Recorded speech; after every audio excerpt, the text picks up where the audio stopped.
Alrighty, I think we alive, we alive, we alive, we alive. Let me just make sure we have audio, everything is good. Greetings to each and every one of you. Give me a second, guys. We should be good, we should be good.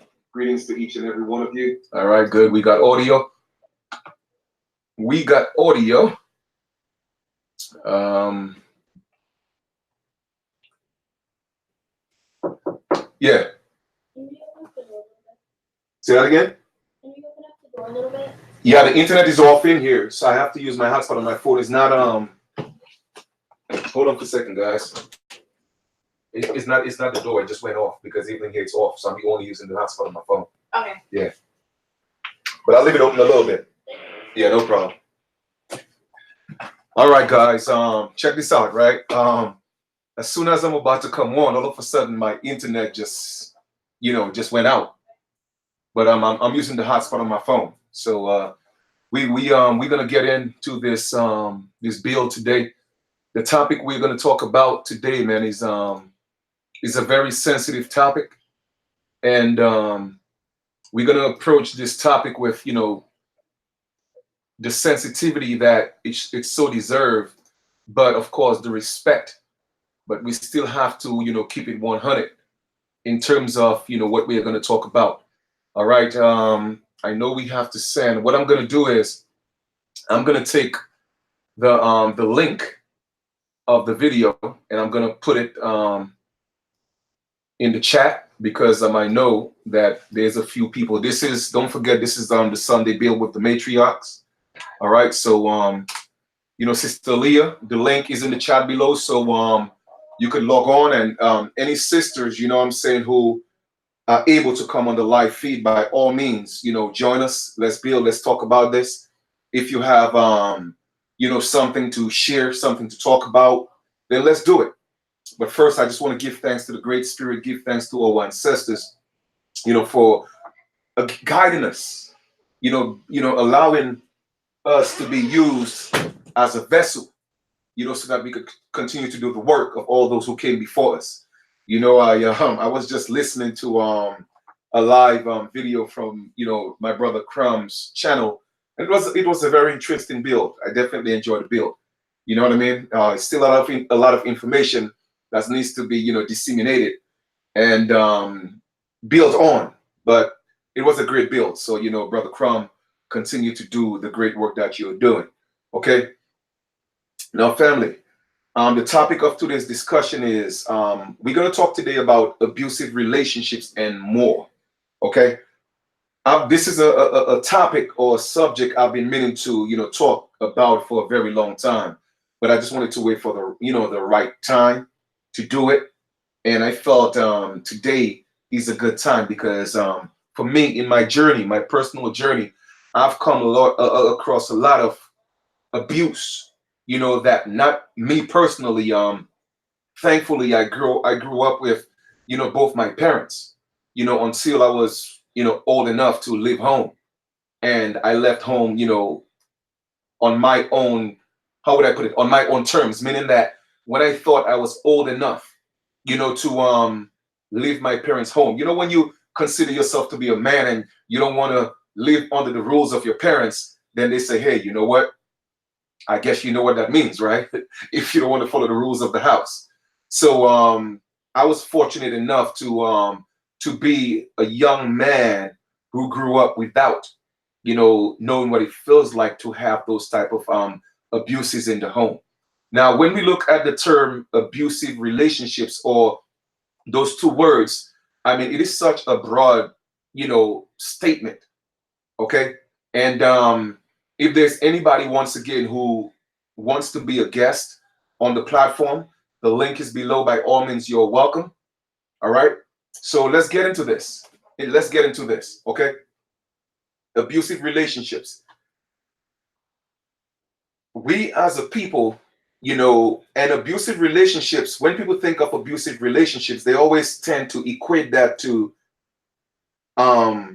boyfriend and girlfriend, husband and wife, etc., etc. Okay, a relationship is a relationship, whether it's a business relationship, It could be a spiritual relationship. It could be a man and woman relationship, woman and man. It could be just a friend, platonic relationship. All right.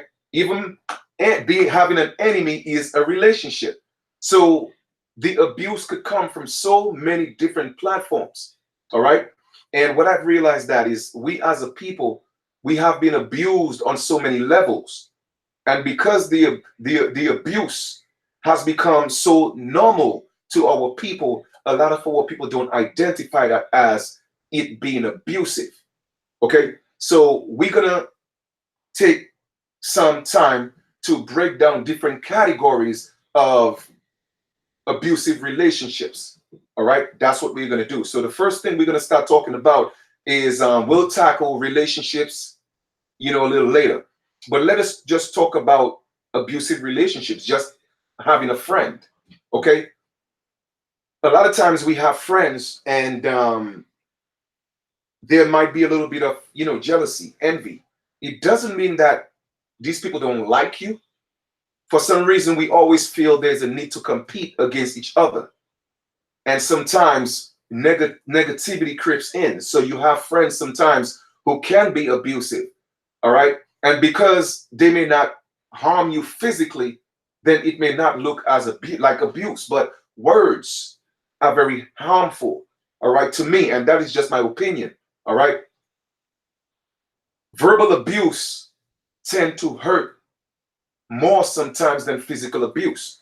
Now, some of you may or may not agree, and if you don't agree with that, it's okay. I respect your opinion. But there's a saying that sticks and stones may break my bones, but words cannot do me any harm. Man, that's something I really don't agree with.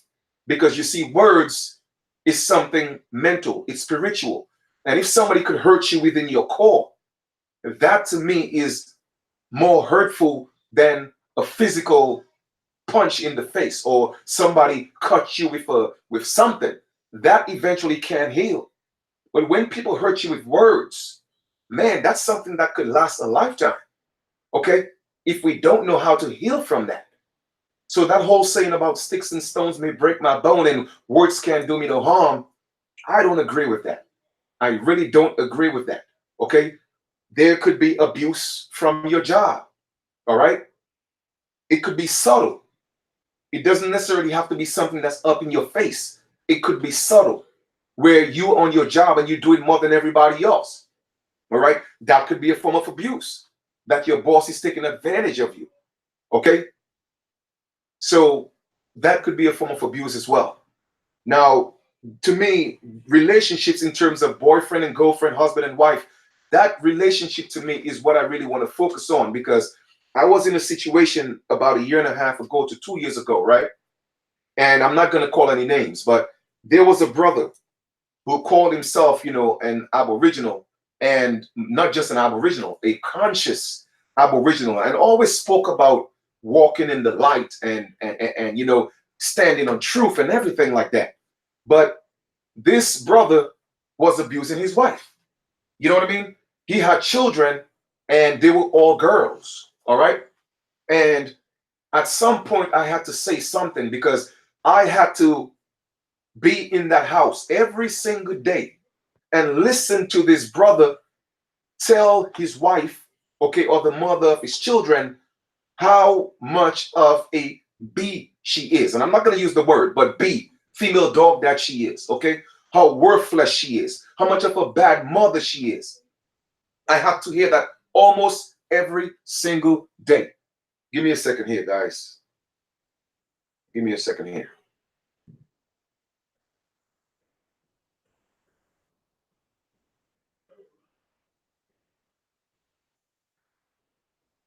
All right, give me a second here. Okay. Let me get back to the live feed. Give me a second, family. Give me a second. Okay, and I have to sit around and listen to that. And at one point, I had to interject. I had to say something. I had to say, bro, why is that every single day? I mean, you asking your children to respect their mother, but at the same time, every breath that you take, you are putting down the woman. You are calling her out. I wouldn't say calling her out her name because that's not her name, but you're constantly calling her a B, which is a female dog. You're constantly letting the girls hear that she's not worth anything. She's not doing anything, how much of a bad mother she is. But when the girls turn around and disrespect their mother, you get mad at the girls. Okay? So to me, that just didn't even make sense at all. And at one point, he got so mad. He got so mad at his children's mother. And I'm talking about the dude is a big dude. And the woman, I would say for the most, a buck 10, a buck 15, slim. You know what I mean? And one day he got so mad. The dude weighed about 300 pounds. No joke. 300 pounds, about 6'1", 6'2". And he rushed up on his wife. Okay? And he jabbed her against the wall and he was about to punch. And I had to jump in the middle of that. Okay?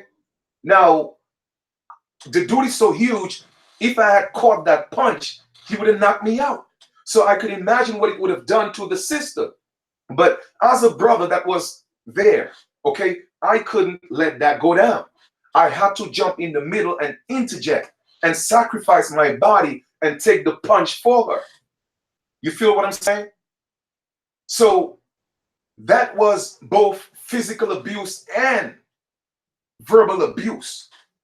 You feel me? And a lot of our sisters are going through that. And it's not just sisters. We'll talk about the brothers as well, but let's focus on the sisters because we have to get to the bottom of why a lot of our sisters are the way that they are. Okay?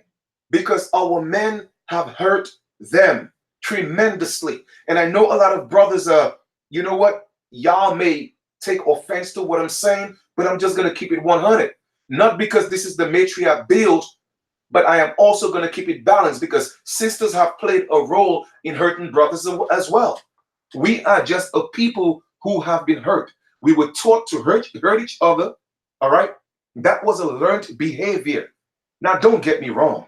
I'm not saying that before the colonizers came, we didn't hurt each other. I'm not saying that. But we never had this ill intention towards each other on a huge scale. No. You may have had isolated situations where you had that. But our men were not men who were beating on our women. Okay, we didn't have that. That wasn't part of our culture. And the sad thing about it is a lot of our women are so used, and I'm not saying all, okay? A lot of our women are so used to this type of physical abuse and verbal abuse that they don't see a problem with it. They tend to confuse love with abuse. It's like some of them put it like hands in glove. Well, you know what? If he don't love me, then he won't beat me. And I'm going to tell you that. Okay? Give me a second, guys. Okay.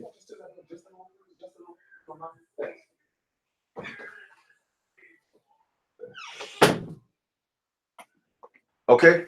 And I could attest to that personally. I'm not making this story up. All right? In the islands in the Caribbean, okay? There were a lot of women that I knew personally, even some family members that were in physical abusive relationships. And they equate the abuse to love. It doesn't matter who told them, listen, this man isn't good for you. Every other day you have a black eye. Okay? There were times when I have seen personally women had broken ribs and they would go to the police would come, and then when the brother is about to get arrested, they change their mind because they love them too much. Okay? And our people, and once again, that behavior was taught from the slave master. Love to love your abuser. So we have to go to the root of the problem and realize why we are dealing with what we are dealing today. It is a serious issue. And I haven't heard a lot of people talk about it. So that's why today I wanted to talk about that. The abuse, the physical abuse that we have or we display towards each other. You feel me? Because Like I said, I will talk about the abuse that brothers go through, but I want to focus on the sisters for a minute. And the reason why, and it's not because there's a preference. No, that's not what it means. The reason why I'm spending more time on dealing with the sisters is because our sisters are the ones, okay? They are the ones who carry our babies. And if our sisters are hurt, if our sisters are abused, and all they know is abuse and hurt, what do you think they're going to pass on to our children? We have to ask ourselves those questions.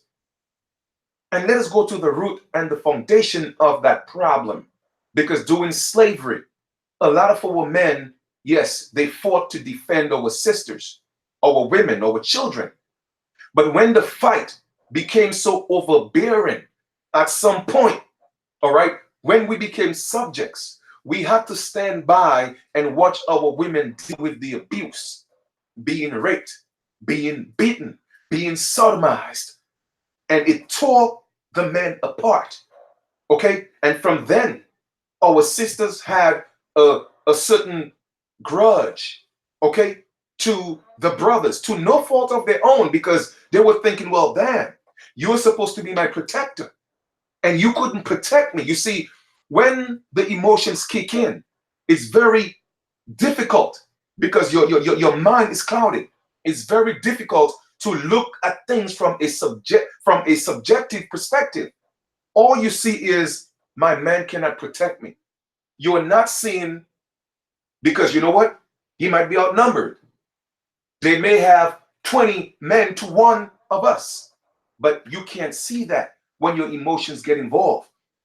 So because of that, it's an inherent, okay? It's an inherent sort of like a distaste that a lot of our women have for our men already. That's already inbred in them to no fault of their own. All right. And this is deep. You feel me? But at the same time, they have gotten to being abused so much that they feel, and then, there was a thing where a man or men would say, listen, if I didn't love you, I wouldn't do what I'm doing. It's because I love you, I'm doing that. Well, I'm here to tell you today, ladies, that just like, Miss Plus, just stated, love don't hurt. Okay? There is no reason why any man or anybody should hurt you like that and tell you it's love. That is not love. All right? That is not love. And we have to go to the root of the problem and go deep within so that we're able to love ourselves, because we were taught not to love ourselves. And that is the first form of abuse. A lot of people don't realize that. It is self-abuse that we inflict on ourselves because of the complex that we have. A lot of our women don't think they are beautiful enough. All right. They don't think they are worthy enough because of what they have been through and because of what our men have put them through. You feel me? So we got to work on that. Now, the same situation applies with the brothers. Sisters are more, okay, so put it this way, right? Brothers can be physical, all right? And they could get carried away. But sisters are very aggressive when it comes to the words. Now, a sister may not take a chance to put her hand on her brother, or although there are sisters who don't care, they don't give a damn. They will smack you, all right? But sisters, the words can be very hurtful, all right? And a lot of we men, we cannot deal with that, all right? It doesn't matter how macho we look, or how buff we look, or how threatening we may seem. Let me tell you something. One thing that we as men, we cannot take is the verbal abuse from our women. You see, because when you tell us things that hurt, it cut like a knife.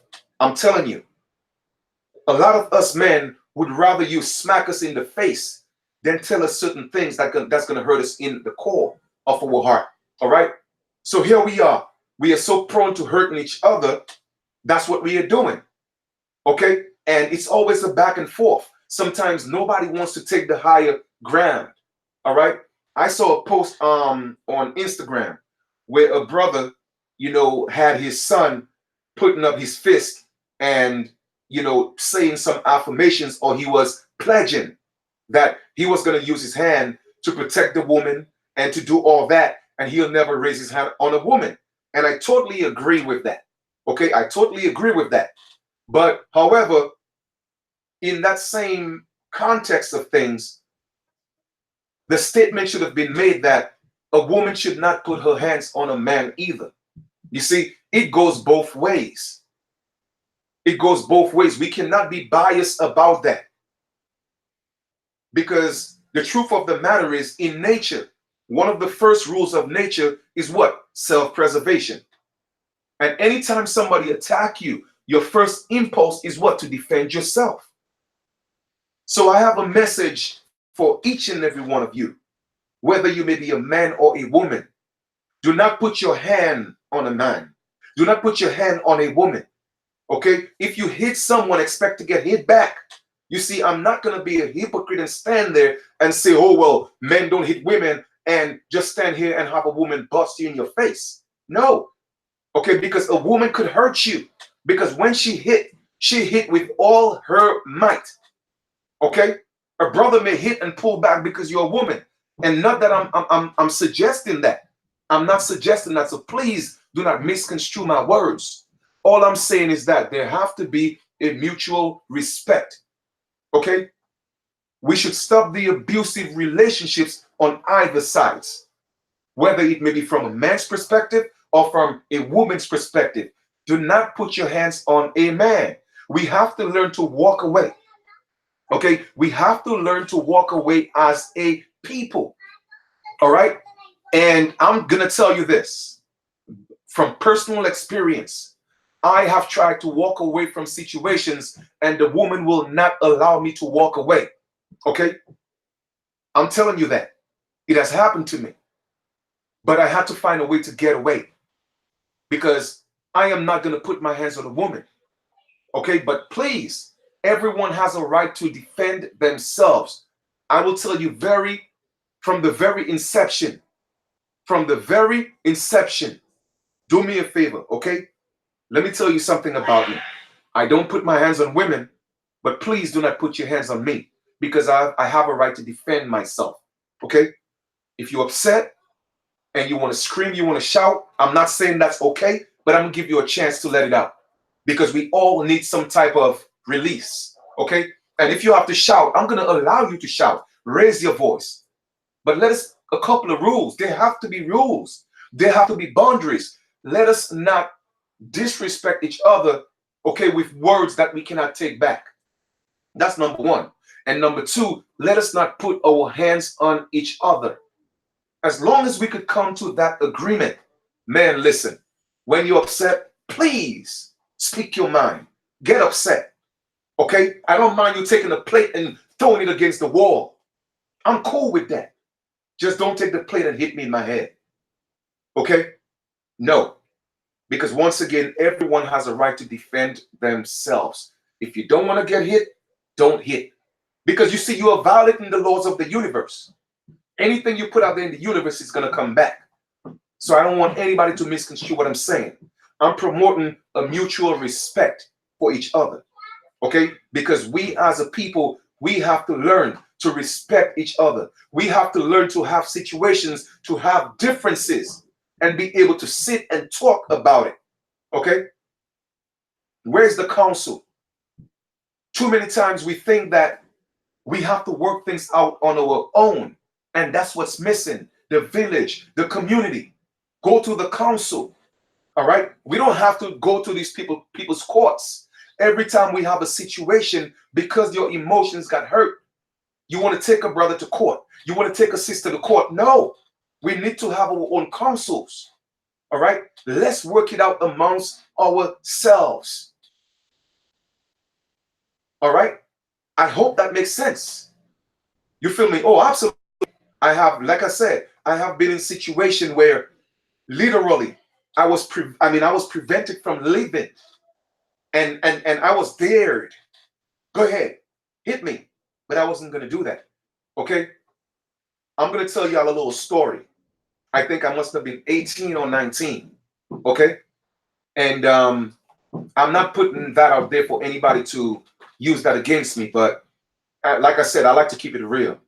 All right. Because we all have a past and we learn from our past experiences. When I was about 18 or 19, I would say about 19 going on 20. Okay. I had a girlfriend. And she came to Brooklyn. She lived up in Manhattan. And she came to Brooklyn. And she got me so upset, okay, where I got mad and I started to shout. Now, I didn't call her any derogatory name. I was just shouting because I was mad. And she hit me. And automatically it was a reflex, okay? I just hit her back. Now, was I right? Was I wrong? I'm just going to put it this way. I had a right to defend myself. But when that happened, she started to cry. And she was crying so hard. And the tears were so real because she was hurt. Because she didn't expect that from me. And mind you, that was the first time I ever put my hand on a woman. First time. Because I never saw my father put his hand on my mother. All right. I had never seen that in my life. All right. However, that happened. And she was hurt. And she was crying so much that when I saw her cry, it did something to me, family. It did something to me. It hurt me more than it hurt her. All right. You know when your parents hit you and they say, listen, it's going to hurt me more than it hurts you to whoop your ass? I know exactly what they are talking about. Not that I agree with that, Mom, when I was growing up, and Dad. You know what I mean? But it hurt me so much to see the girl that I said I love cry because I made her cry because I put my hands on her, regardless of whether it was self-defense or not. Okay, it was just an involuntary reflex. And from that day on, I made a vow that I would never put my hands on a woman again. I was just a foolish teenager who just, reacted off a reflex. You see what I'm saying?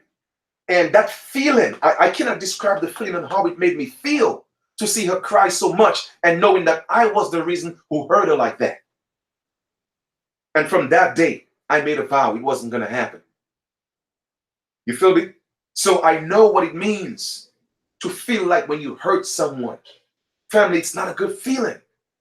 So how could we as men continue to hurt our women without feeling their pain? How have we become so desensitized as men towards our women, the women who birthed us? How have we become so desensitized? I don't know. I can't do it. You know what I'm saying? I can't do it. I can only speak for myself. Thank you. I know we had pronounced the game before. I'm gonna say Kurt Christ, the God. I got it this time. I appreciate that. Appreciate you speaking the truth. Yes. And that's what it is. You see, for me, okay, like I tell people, I could only be real. You know what I'm saying? Because it's only when you speak the truth and you're truthful and you're real, people could connect to the real in you. You feel me? We cannot come here. Kurt Christ. Yeah, Kurt Christ, the God. I appreciate that. Thank you for the super chat, supporting that. And for those of you, who would like to, follow suit and support that, please. Our brother, set a beautiful example, right? But I had to go through that experience to know what it felt for her to feel that hurt, because at that time, I was never in a relationship where I hurt my girlfriend. You see what I'm saying? My first, I would say, high school or junior high school girlfriend, all right, when we separated, okay, it wasn't because she broke my heart or I broke her heart.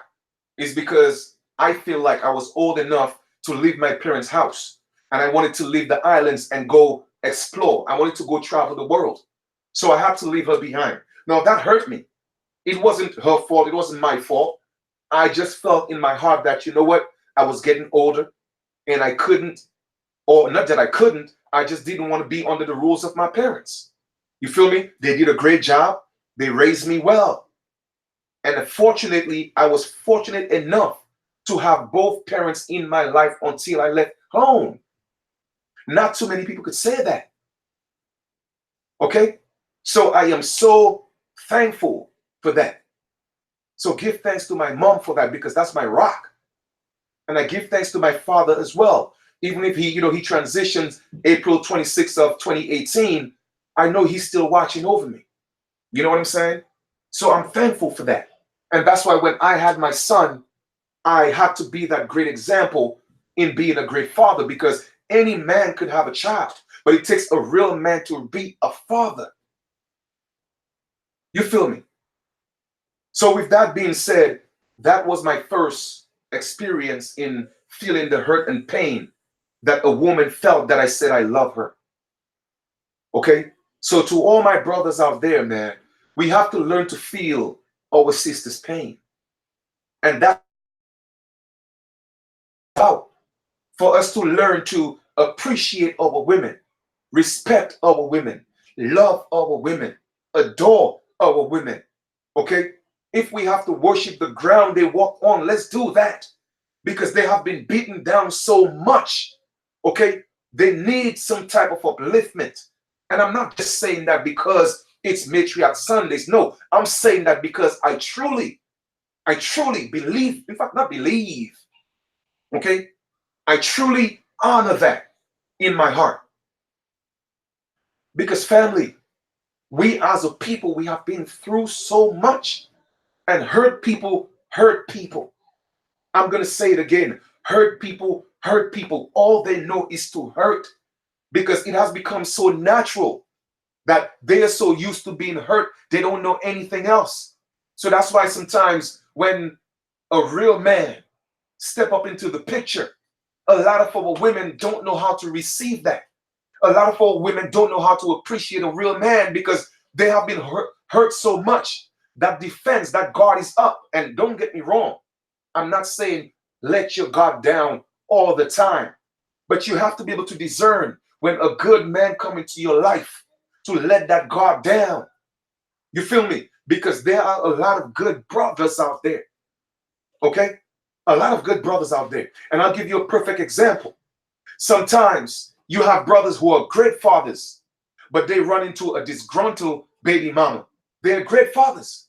They want to be in their children's lives.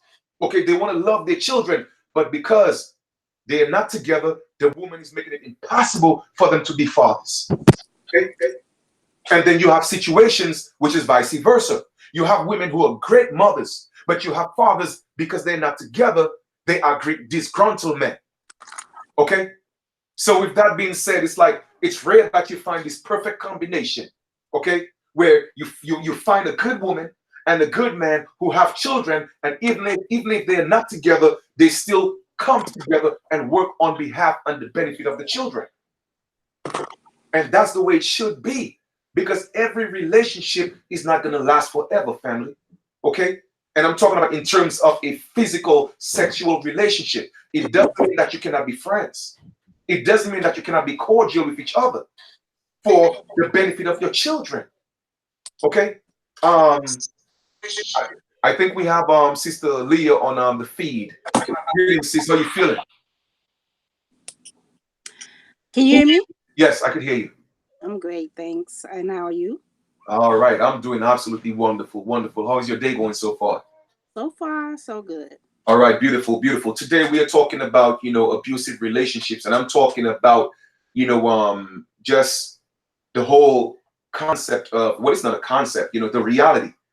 It's a reality of, you know, our women being hurt in so many relationships, and we're gonna go a little bit deeper.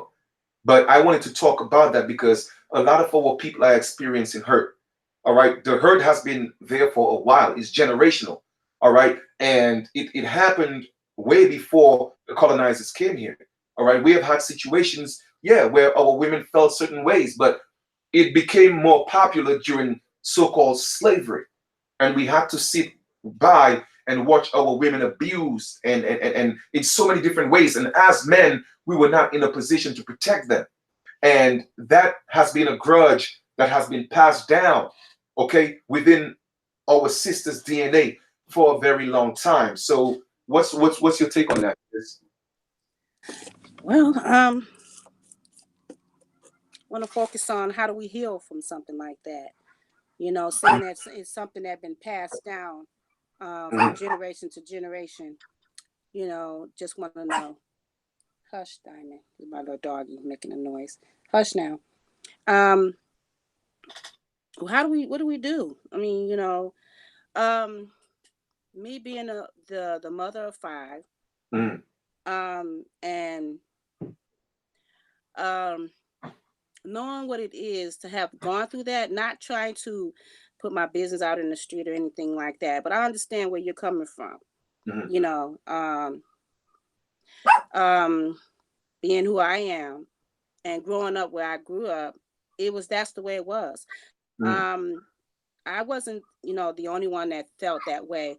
We felt like, I can attest to that, where a lot of us women, us young girls, we grew up, we didn't know any better. We felt like, well, if he loved me, he'll put his hands on me. He'll do something to show that he cared. And that was the thing. mm, That was the thing. But then, the abuse goes on, and it goes on and on and on. Then it's not cute anymore after a while. mm, Like, you don't love me. That can't be love. That's like hatred or despisement or something like that. Detestment. mm, That can't be, you call it love, but you don't you experience that, but you don't learn that until, you go through it a few times. And then, as you grow older and you learn how to love yourself, then you realize this is not love. What they're calling this mm, is abuse. And it got to stop, mm, and it's been a many times that I've seen where, I've had friends of mine that were in abusive relationships, and some of them didn't make it out of it. mm. So, how do we heal? And that's the question. Yeah. What do we do to make ourselves heal? Mm, We're learning to love ourselves first, and then we're learning to love our men. mm, You know, and I know it goes back deep down, mm, back all the way back to the colonizer, enslavement, and everything like that. I mm, know that it goes back like that. But now that we have to be more accountable, we have to hold ourselves accountable for the things that we allow in our lives, and the things that, the people that we allow in our lives. We have to make choices and things like that. But you know, um, myself, just to say that, like I said, I can attest to that, mm, where I came from an abusive home, period. mm, Growing up,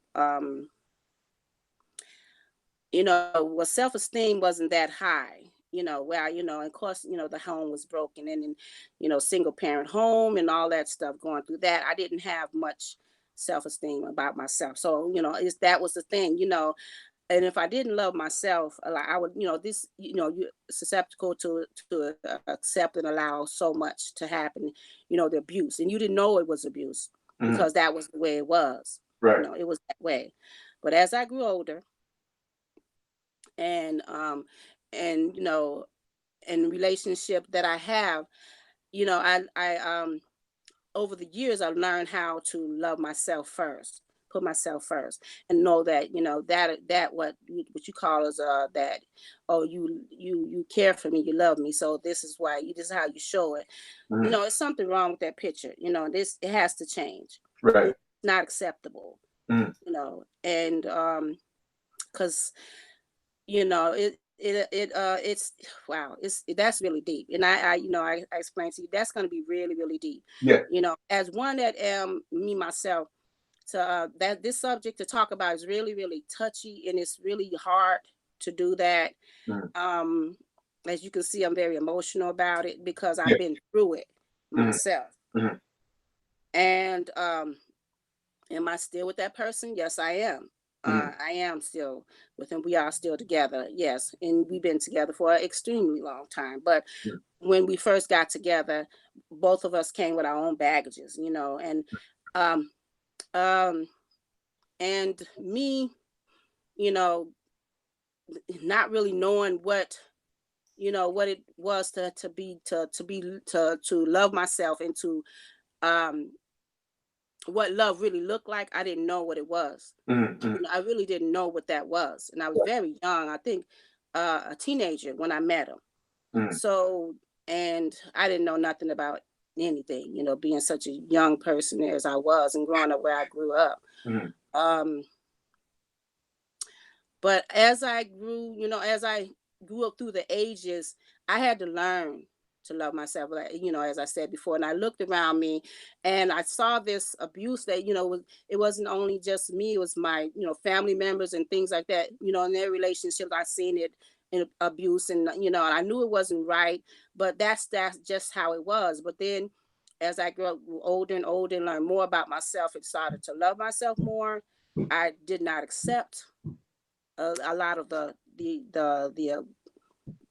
things that was going on. I knew it was wrong. Something had to be changed. Mm-hmm. Something had to happen for it to change. And so that's when I learned um, to go within. I just had to go within and find out, why. I asked a lot of questions, and I, what I want to say is all praises to the Most High God, because if it wasn't for Him, I wouldn't be here today. Mm-hmm. But I want to give Him all the praise and glory and the honor due to Right. Him or she, he or she, Mm-hmm. our Creator first and foremost. Yeah. Um, So if you don't mind, I'm not gonna get too personal, because if I am, then you by all means, let me know. If you, I know you with the brother right now, and I'm hoping that things at some point got better. But I know when we, a lot of our women are going through this form of abuse, mhm. looking in from the outside, we always advise them that they should walk away. So if you don't mind me asking, why didn't you walk away? Why didn't I walk away? Yeah. Because I felt like I loved him. I loved him so much. And, he was the only person that would honor me, Mm, saying that he would honor me. He would marry me when I turned 18. He would be there when our children were born. He would do things to show that he cared about me. But it was, not to get too deep into what it is, but I'm just going to say that he grew up in his two parent household, mm, his mother and father. mm, um he was privileged, from growing up from where I grew up, and a lot of us grew up in the neighborhood that I grew up in. When we saw that was a privilege to have both mm, of your parents in the same home. But they were a good family, but the father and mother, they were kind of abusive. They, physically, they fought a lot. mm, And so this is what he grew up with, even though they were, I'll say, well-to-do, amongst the top families in the neighborhood, and mm, well respected and everything else. This is what he grew up, and he saw this. If you love your woman or whatever, this is how you have to do. mm, This is how you have to control her. You have to do this. You have to do that. Male chauvinism, that was prevalent. Every male chauvinism. The mm, woman had to be home and pregnant, barefoot, and the man went out and worked, but she stayed home and raised the kids. That's how he grew up. mm, And so uh, and so that's when we got together. He brought, of course, he brought those same traits and things like that to the relationship. And I mm. stayed with him. The reason why to answer your question is stay with him because of the sake of the children. You Okay. know, I didn't want to Mm, break up my home. mm, I didn't grow up with my dad in the mm, household. And mm, so, and I saw my mother struggle. mm, I mean, abstract poverty, mm, struggled, to make, she being the mother of nine, mm, and just doing things to for us to survive. I didn't want that for my family. So I did what I had to do to survive, first of all, and then to keep my family together. So I did that for the sake of the children, you know, um, and I just didn't want to be alone also too. So, but I still had to work on me, and I had to learn how to work on me. That this is not acceptable. You say you love me, then why are you putting your hands on me? You say you mm, love me, then why are you calling me out of my name? You're doing this in front of our children. They're seeing this. They're all mm, our children are all adults now, mm, and um and I had to do this, when I finally came up out of it, because I don't want to just, say that, blame everything on the religion, but I have to say that I it have had a part in me being so timid and submissive. Like, well, you know, if you're a good wife, you won't have to worry about your husband doing this, being a physical abusive or whatever to you, if you're doing what you're supposed to do as a wife. And that is not necessarily true, because I've done everything I could do as a wife and as a mother, Mhm. to keep it together and Mhm. everything. But I had to learn how to make him accountable for his own actions. Right. And it wasn't because of me that he was the way he was. He was the way he was because Mhm. of how he grew up. But what he saw in his own life, his own family and everything. And so that he brought that, you thinking that was the way it was. Mhm. Me not knowing it any better, because I never had my father in the home. Mhm. So I didn't know, how it's supposed to be. But then, as I grew, like I said, as I learned, and I did a lot of research and soul searching and everything else, and I got to the point where I had to have a heart to heart with him. Like, this is not love. Mhm. If you love me, you would never put your hands on me or call me out on your names or disgrace me in front of our children, you Mhm. know uh as you're doing. And I'm telling this story because I know it's somebody out there that can learn from this, that because it's Mhm. to help other younger women, even some men, to help them help them to get out of to the get out situation that they may and be they in, or need either help try to make how it to better. make it Yes, we went to counseling, we did all of that stuff. We did go to church, and on certain Sundays and things like that, and try to get the counseling and help we need, to keep our family, strong and growing and everything and together. How they say the family that prays together stays together, all of that. I tried it, everything. And it came to the point where it's just, I just, enough was enough. This is not right. So it's been the last time, I had just said, I'm not going to allow this. This is not right. And I'm not going to allow you to ever put your hands on me again. And, and and I did a lot of praying, a lot of meditating. Like I said, I went inside, soul searching, and Mhm. and the spirit came to me and told me, this is not right. I don't care what nobody say. This is not right. You right. It's not right. It's something wrong with this. And don't worry about it. He's never going to put his hands on you again. And so, Mhm. and I trust that. Just trust me. And it came to that point that I had to learn how to put my foot down and stand firm, assert Mhm. myself. And not to say that I had to get like physical, like have altercations with him and fight back and all that stuff, which I did do that, Mhm. to save myself.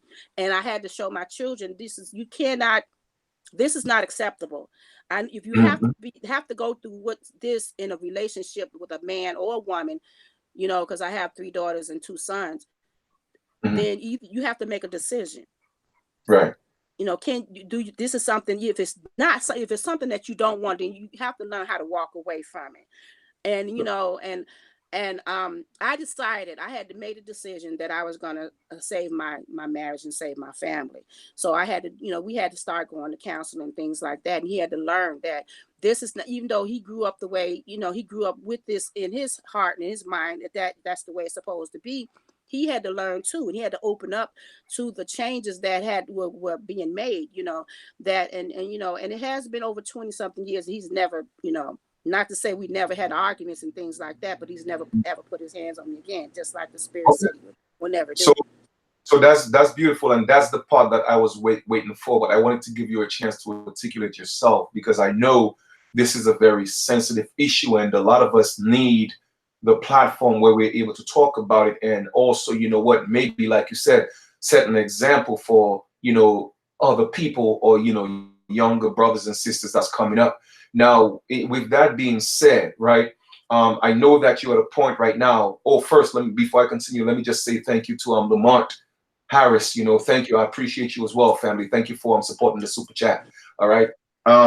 And things are better. And you said he's stuck putting his hands on you, and that's beautiful. And I'm really thankful that that was your journey and you stuck in there for your children, and finally you are at a place where you are happy. But let me ask you, right?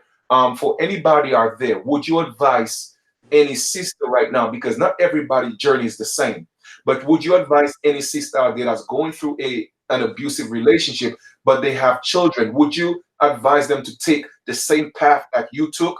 Go ahead and take the beating. Do what you got to do to save your family. Should you sacrifice your safety for your family? I mean, that's a tough choice to make. And I'm not saying you did anything wrong, because apparently after 20 years, it has worked for you. But in this day and age, and when I say day and age, not where somebody could just punch you like any other time and you just pass out and you die, or you lose your physical life, would you give somebody the advice that, hey, don't matter how bad it gets, save your family. One day it might get better. What if it doesn't get better? And I'm happy it did for you. So how do we answer that question? Um, my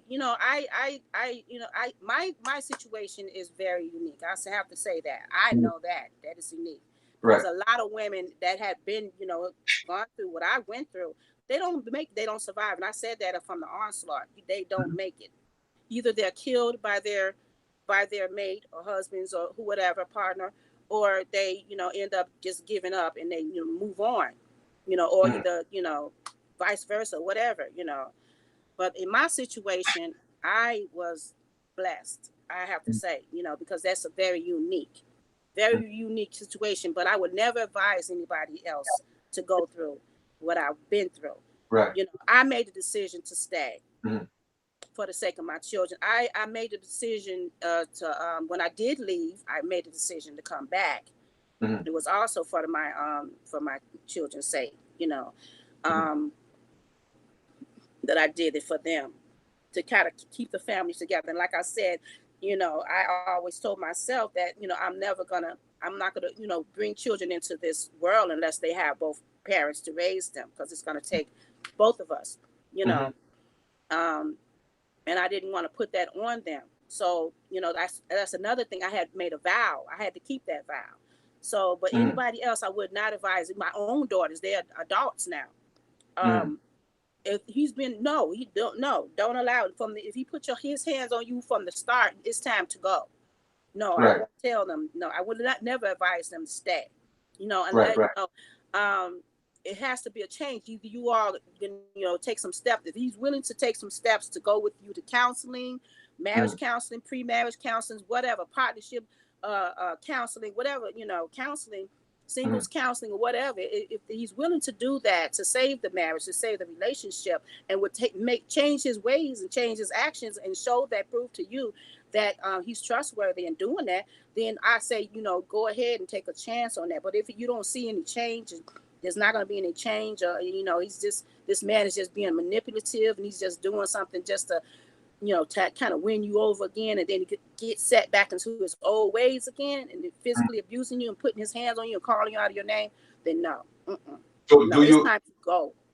So would you implement a three strikes you out, or would you go on the first time or the second time? Would you do the three strike you out approach? Sometimes you have to do the one strike you out. You can't even let Right. it get to that point. Yeah. True. True. But some people may be worth the three strikes. You have to that decision you would have to make. You would have to. I don't Right. know Right. people's situations that they're in. I can only tell you from my situation. Right. Uh, Right. Right. You have to and assess the situation. and me, how I'm on my journey. I wish that I had reacted sooner than later, because we've Mhm. been together like 38 years. We've been together Mhm. 38 years. We've been married 36 years. So 20 of those Mhm. years, it's been like physically abuse free, you know. Mhm. So, you know, but it took oh gosh, what it took to get to Yeah. that point, and Right. Right. I mean, And if you love, I mean, it has to do with how much do you love that person? How much do they really love you to make that change? right. To keep it Right. together. And you know what? And I totally appreciate and respect your strength and tenacity, because Not a lot of people are able to come through that. And after so long, say, you know what, we are at a place where we have grown and learned to love and respect each other. All right. Now, the situation could go both ways, right? Because abuse don't only happen to women, but there are actually men who go through abuse more often than people think, because they see us as men and we are so tough. People think that we don't go through abuse. And like I said, I haven't experienced physical abuse from a woman per se, but I have dealt with the verbal abuse, and that could be very hurtful. So let's talk about the verbal and physical abuse that women impose on men. Sister Felicia, I have the link in the chat below if you would like to chime in on the call. I'm going to put it there again, and by all means, feel free to join us, because this is the matriarch build, and we are keeping things in balance because everybody gets abused. It's not a man thing, it's not a woman thing. This is about us as a whole learning to find remedies and heal each other. So, my sister, let's talk about it from the perspective of a woman that's being abusive to a man, whether it's physical or verbal. Talk to a few sisters and then talk to the brothers on how you think brothers should deal with that situation. Um, um, okay. I raised my children and even my grandchildren, because raised them, that if anyone puts their hand on you, you have a right to defend yourself. Um, I have a granddaughter and I have a grandson. My grandson, he was married and he's getting a divorce. There was a lot of physical abuse going on in that relationship. Not just him to her, but her to him too. So Mm, um, and I always taught him. I taught my sons and my grandson, never put your hands on a woman. Don't ever do that. And I taught my daughters, and my granddaughter, never allow a man or anybody to put their hands on you. They don't have a right to put their hands on you, and you have a right to defend yourself. I don't care, just um, bullies in school, whatever. mm, Um, I think that if a woman or a girl is, they're big enough to go and put their hands on another person, say for instance, a guy or boy or whatever, then, mm, you expect to get hit back. Days are gone, or the chivalry days, those gone, those days are sort of kind of gone, because now boys and the guys they're growing up where you put your hands on them, they're going to hit you back. You're not going to mm, just turn the other cheek and just oh, you're a woman. And there's a lot of times men have been raised to never hit a woman. And and that's why a lot of them, I won't say that's why they're being abused. It's because they just have been taught not to put their hands on a woman. mm, But and I'm not trying to provoke any violence here, mm, but if say I'm speaking to the guys now, if you're being abused in a relationship, your woman friend, your wife, or is abusing you, you have to kind of like step back and kind of like look at that thing from a different angle, like what's going on here. And if you're unhappy and she's abusing you, and you've been taught that, oh, you don't supposed to put your hands on a woman, and you feel like if you do tell somebody about it, you're going to be laughed at, or blah blah blah. Other men may laugh at you or whatever. What you can do is just step back from it. Step back from it. You have to look inside yourself and just do this woman really loves you, and why is she doing this to you? And I mean, mm, I'm not saying, well, go put your hands on her or stop her. You can stop her. You don't have to physically abuse her in return, in retaliation, but you can restrain her mm, until you leave the house, step out of the situation for a minute, try to get away if you can from it, and put yourself in a different room or a different place altogether. Um, but I have to say, in some cases, you have a right to defend yourself. I mean, if it gets like to the point where she's trying to like do you bodily harm and mm. take your life, for instance, you have a right to defend yourself. I, You I know. mean, I totally, I agree on that, because, and not just agree on just the whole defending yourself part, the whole part about if a man is being abused in a relationship, then he should, get out of the relationship, because society nowadays is teaching our women that it's okay to abuse, our men. They always, because it comes from the promotion of our men. Well, he ain't this, he ain't that. And a lot of our women use that, okay, as a stepping tool or a springboard to Mhm. abuse brothers. You Yeah, know, I know. and as a people, No. man, listen, we have to stop paying attention to the propaganda. All right. We have to stop paying attention to society and the media and what they are promoting and what they are pushing, because that's our enemy. And a lot of people don't realize that. Okay. They think what they see on TV and on social media and all these TV shows, they think it's reality. No, these people are getting paid to act out certain things, and they're always promoting that we, okay, as men, that we ain't this and we ain't that. So now our sisters are getting fed into the propaganda, and they use that as a tool to abuse men in the home. You know what I'm saying? Well enough that jobs are not being promoted for men. They're not giving us opportunities. But yet still, it doesn't mean that, oh, we don't want to take care of our families. All it means is that we don't get the opportunity that other ethnic groups get to do it. Yeah, And that's a I agree. reality. But a lot of our women use that as an excuse to abuse our men and look down on them. And I just want to say, for that, as a man, for me, I don't care how much of a beautiful, I don't care how beautiful you are. Listen, if you cannot treat me with respect, the same way I'm treating you with the respect that you deserve, then we don't need to be in a relationship. That means the relationship is not equally yoked. You feel me? I'm not going to stay in any type of abusive relationship, period. Because I don't believe that I should abuse a woman, whether it may be physically or verbally. All right? I'm not going to do that. So we have a Good. lot of work to do. You know what I'm saying? We have a Yeah. lot of work to do. All Yeah, right. I agree. I'm happy to see that at least, many of our men and women are taking steps to make it better, to bring about the change that they need, that they want. They are taking steps to do that. Mhm. And I could appreciate that. Yeah, and I agree. I agree with with Miss Berry. We have forgotten our tradition. That's what we are missing in a community.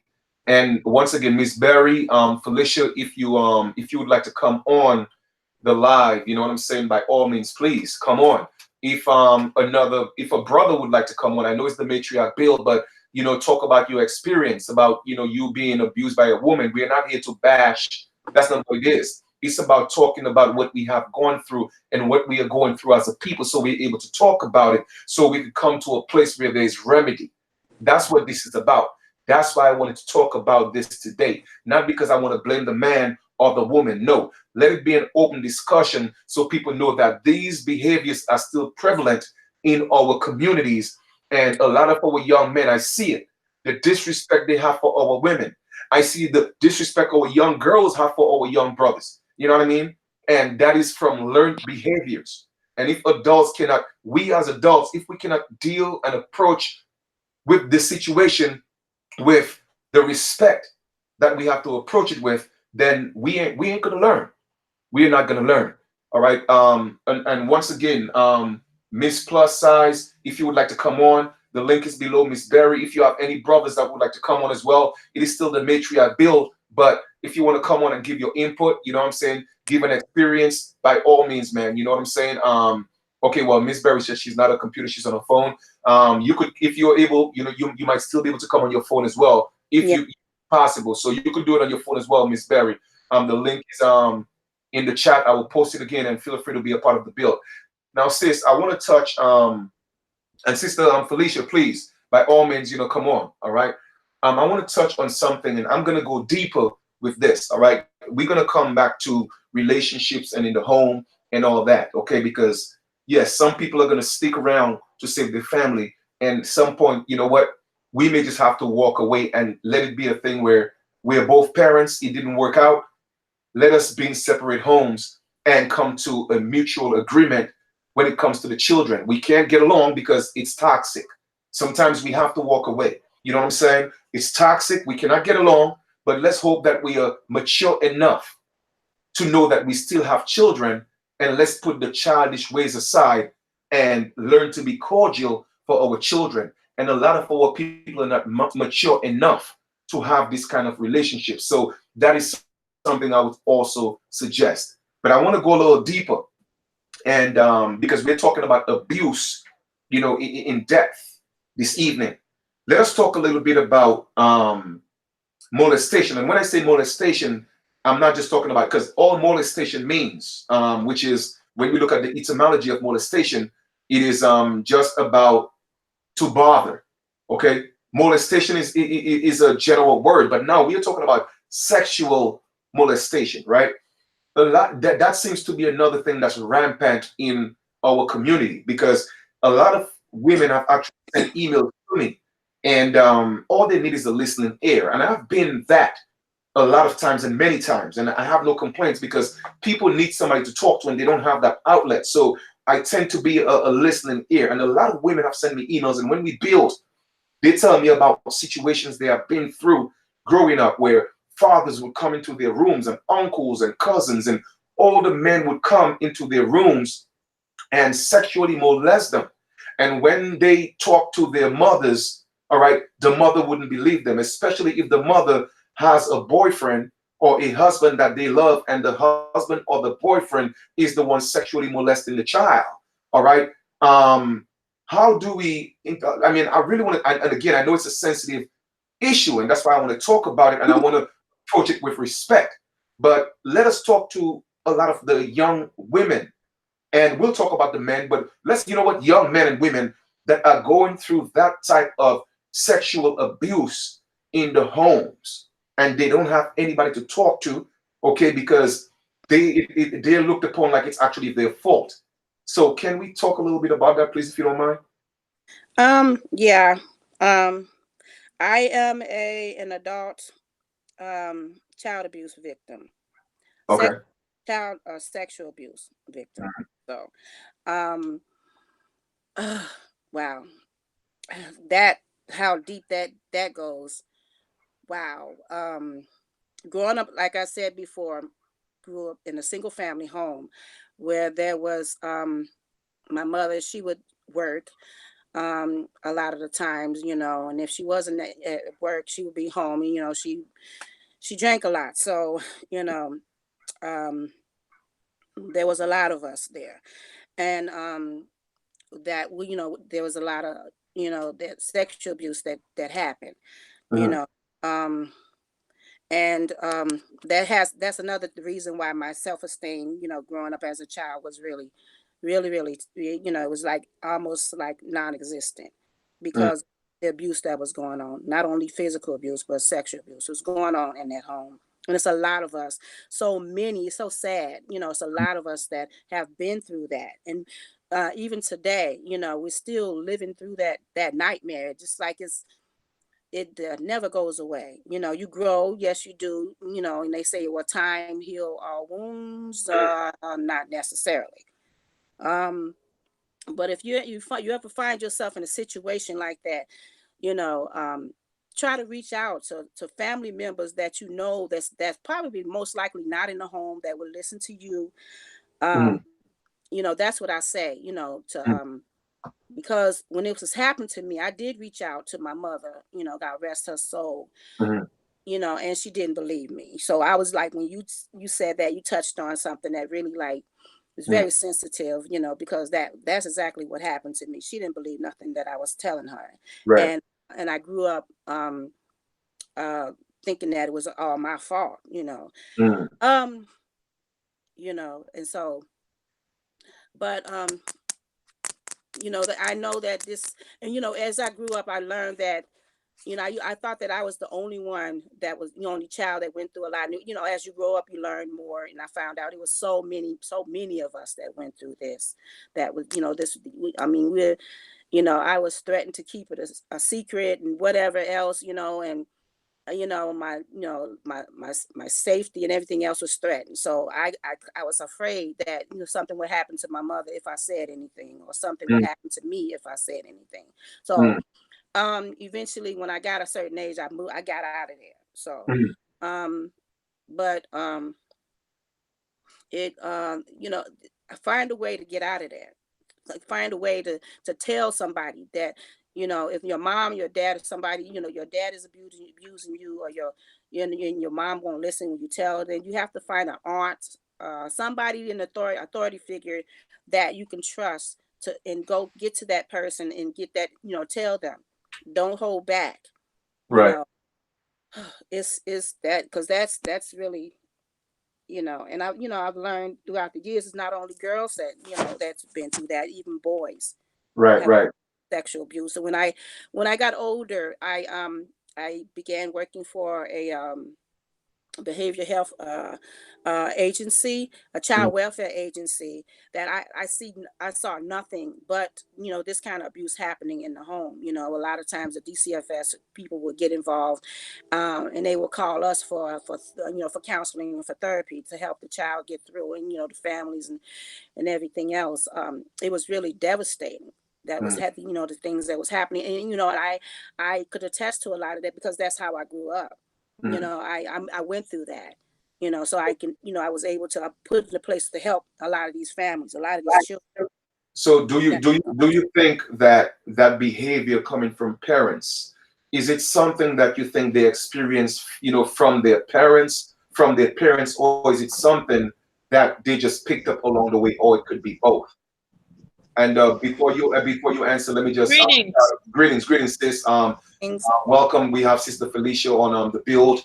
We're gonna give you a chance to definitely speak. I just ask Sister Leah a question, and once she is done, then you could definitely chime in. I appreciate you being able to connect. Go ahead, Sister Leah.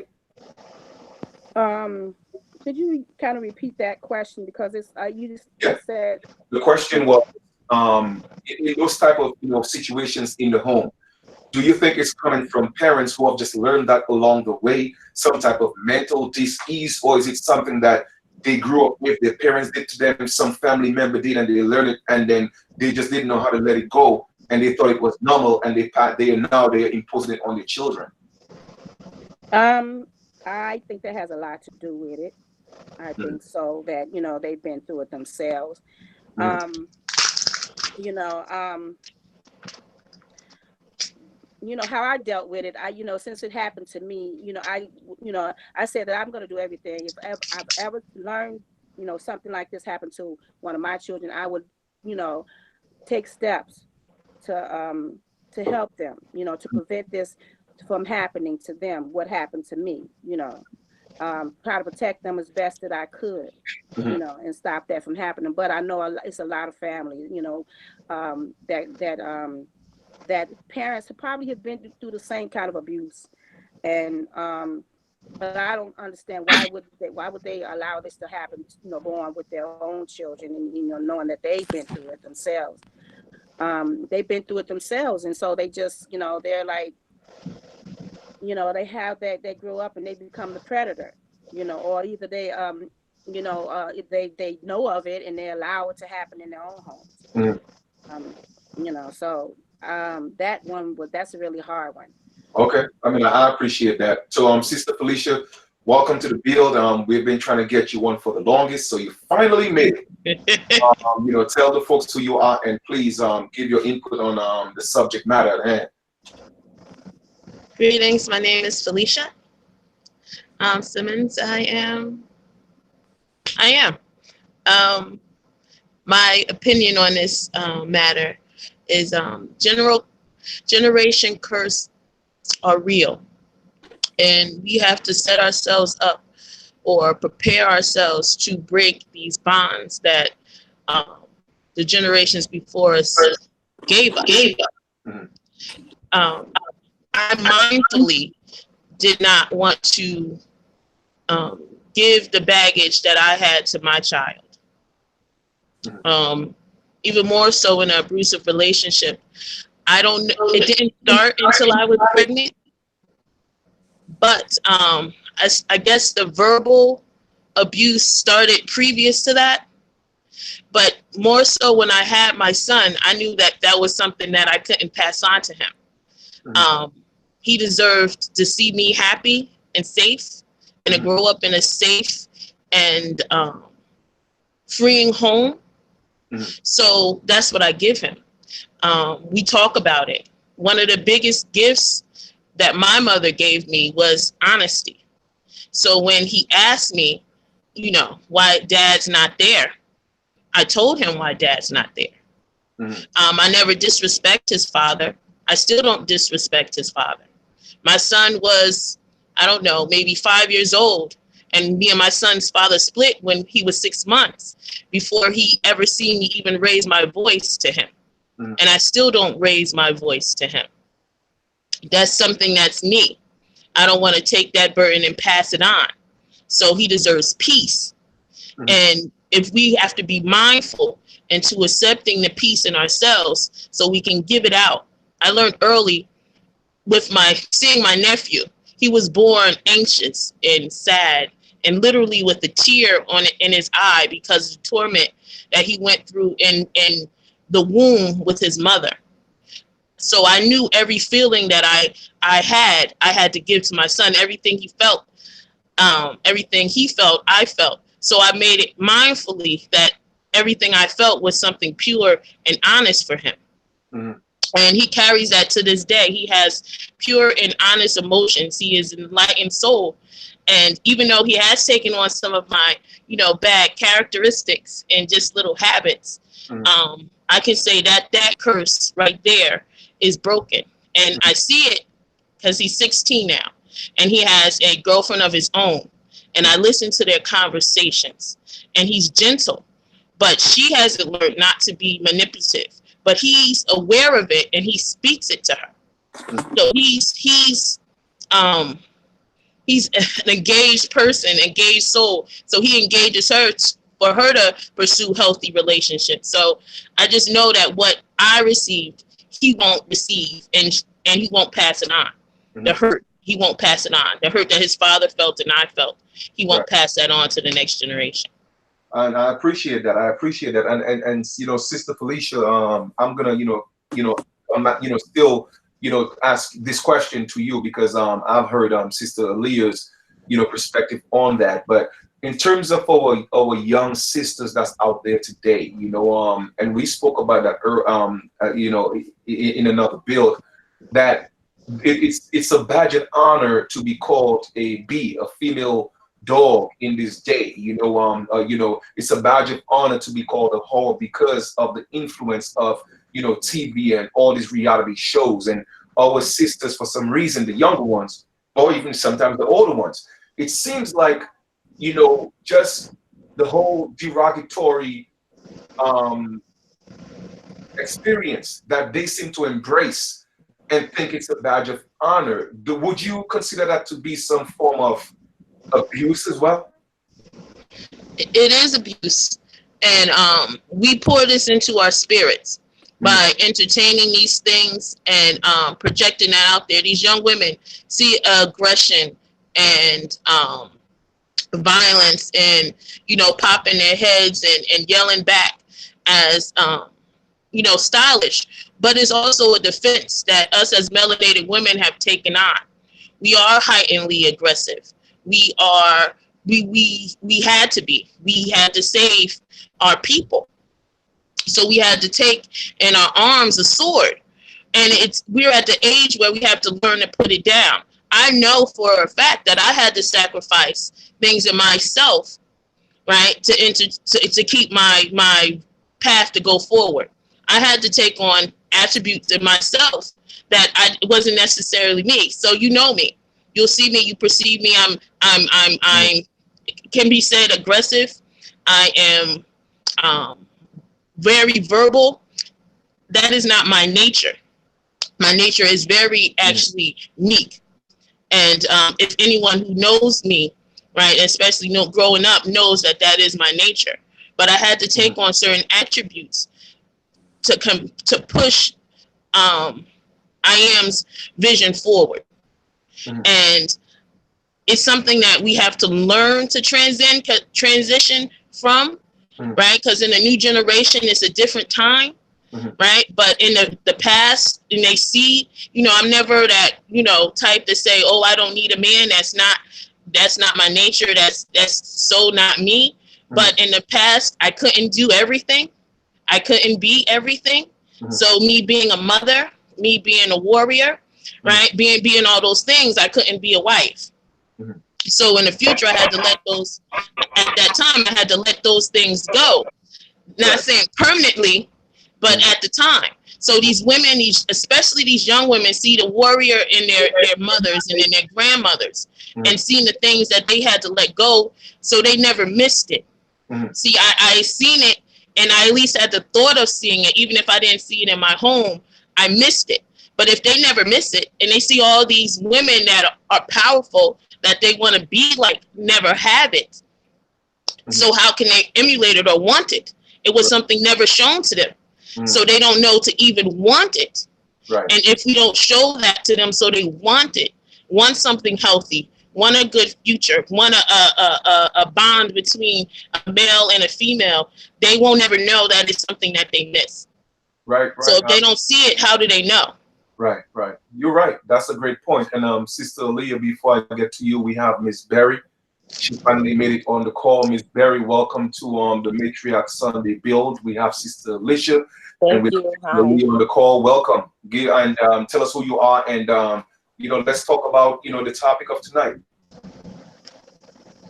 I kind of missed a lot of it because I was trying to figure out how to get into the chat.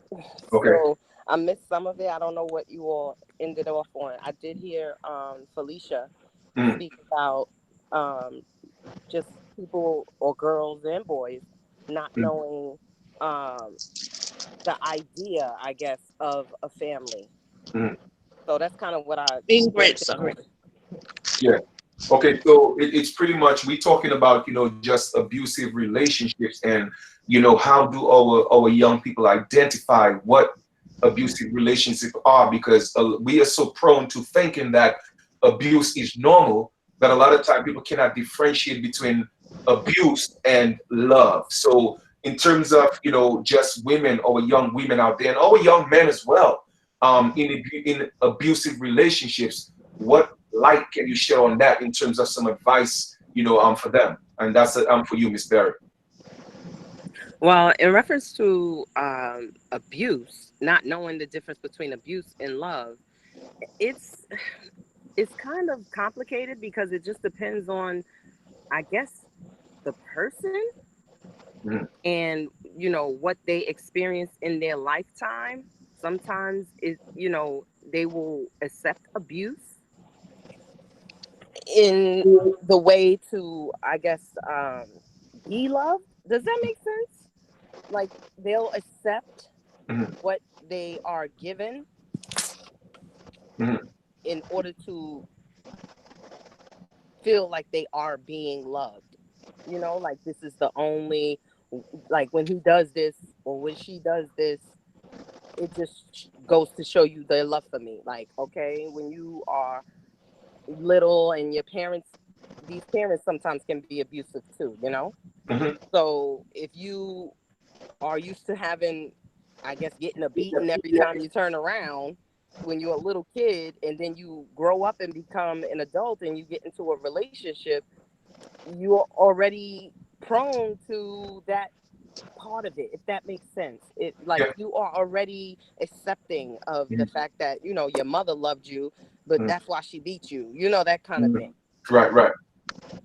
So I don't really see, I've never really experienced abuse in a relationship, like physical abuse.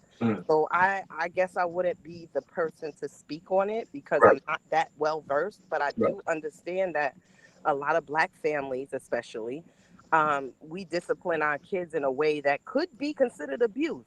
I mean, could have been considered abuse for in the day and age of coming up in the 80s and the 70s and nowadays things are a little different. So and I agree with you. And before we even move on, I gotta say that is a beautiful dress you got on. So I would like to ask you two questions. What color is your dress? Thank you. It's blue. It looks black in the picture though. Yeah, it's one of those pictures where you can't tell if it's pink or gray or whatever it But was. yeah, but it looks black in the picture. So, and then I could see that you're a complete different color. What color are you? I'm brown. So that means you're Copper not black, colored. right? Say that again. So that means you're not black, right? Oh no, I'm not black. Yeah, I'm yeah, brown. yeah, beautiful. So, we like to keep it in perspective on the platform. You know what I No, mean? We I let understand. yeah, I only say black because that's yeah, kind of like the term that's yeah. used.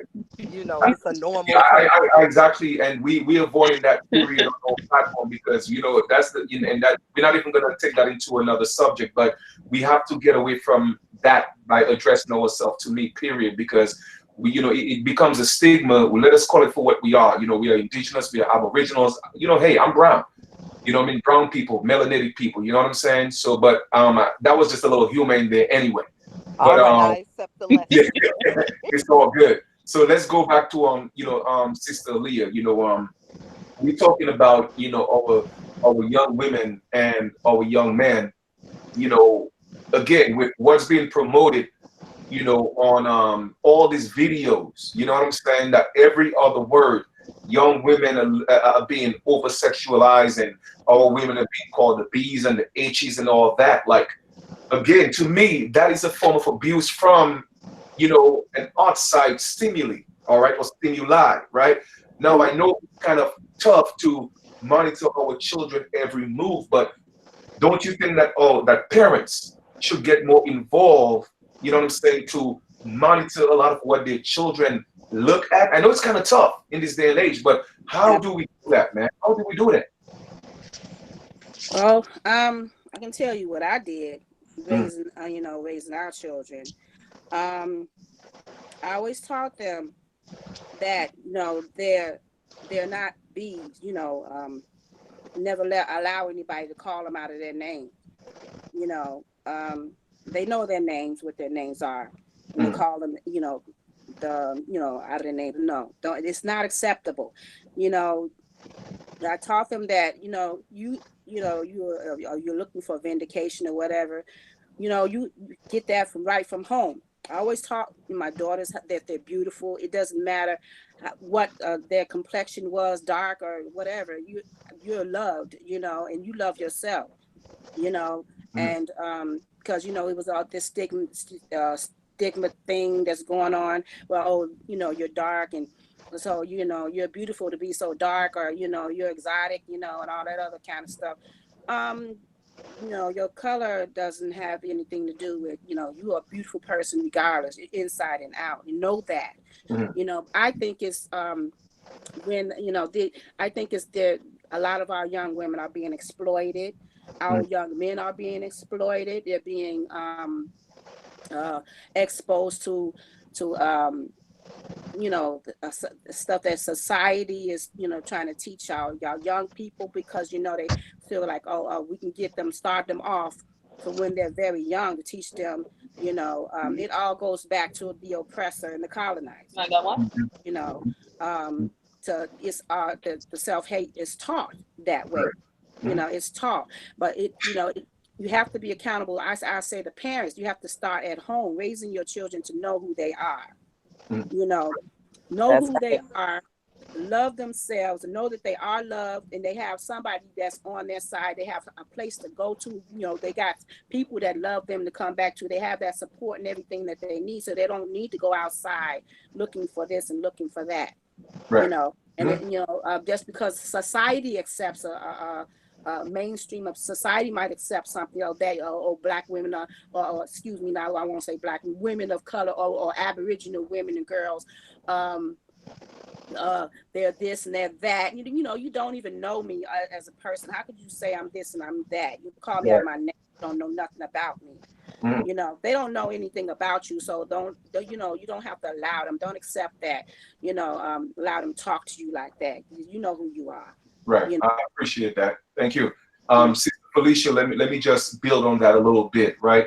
I just heard what Sister Leah said, and I hope you heard that as well. But yes, it goes back to the parents. But what if children are in a situation where the parents themselves, okay, they don't know what it means to be loved, and they don't know what love is, and all they know is chaos, right? I mean, yes, we could talk to the parents, but if the parents are so busy and they're not willing to, learn or get the remedy or go to rehab or counseling, what advice would you have for our young men and women who are in situations like that where the parents are not even making an effort? Sister Felicia, could you talk on that, please? So then the responsibility lies on you. You have to be the example of love for them.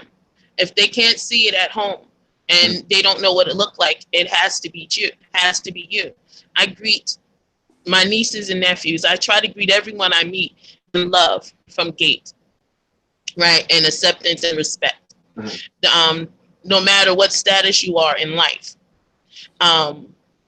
You can tell from my son's friends to younger, I greet you. I say hello. I greet with a smile, right? Because I love you. And you have to show them love. They won't know it. They don't know to look for it, right? But if we show it, and it can be one-on-one. It can be, I see a young person and I say, how beautiful you look today, right? What a lovely smile, right? I'm in and out of the schools. So if I hear somebody reading, I greet them and say, you know what? You're brilliant, right? There's a young man at the center I go to every day. He having some issues, but when he's sitting in the corner and he's reading his book, I greet him. And I use a tone that says, I love you. And it's not always coddling, right? Because I don't like, disrespectful children. Right? But it's always loving. I always tell my son, I'll tell you why I do it.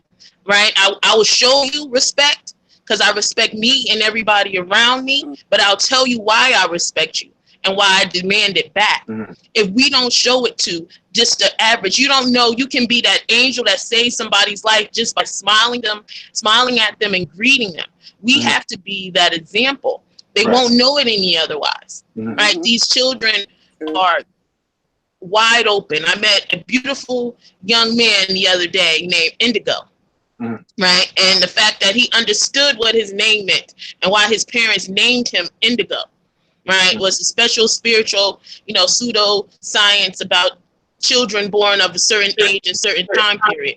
But he was brilliant, and I showed him the respect because he was brilliant. He won't know. What if there's a kid that every other child, they say that they're terrible or you're a bad child, right? No, there's just bad situations. You never know what he goes home to, right? So we have to greet them with that. And it starts with us. Even if you're not a parent, right? I have a 16, I have multiple nieces and nephews. I have tons of other village children that are mine. Right. So I take responsibility in showing them what respect and love is. And I carry myself as such. Nobody in my area can say any ill thing about me except maybe I'm a little pushy. Right.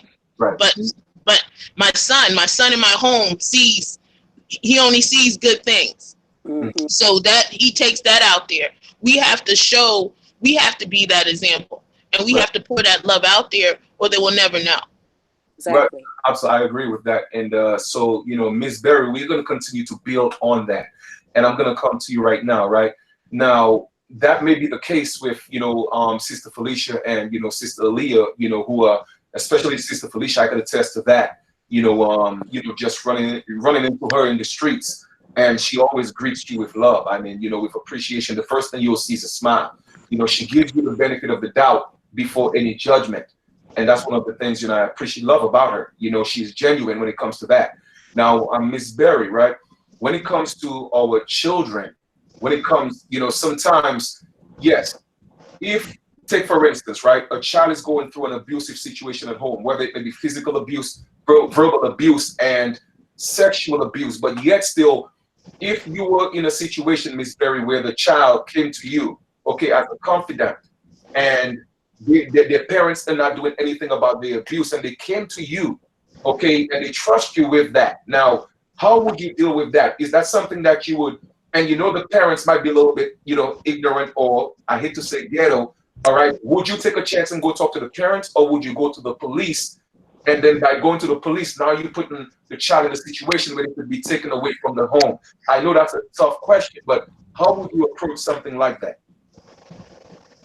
Well, I actually work in the court. I volunteer for like foster children and abused and neglected children. I work with them. So Mhm. if a child was to come to me and tell me something like that, I would have to consult someone who is like a professional. I wouldn't necessarily go straight to the police. Now that would be a lot, depending on the situation, because I just might have to go to the police.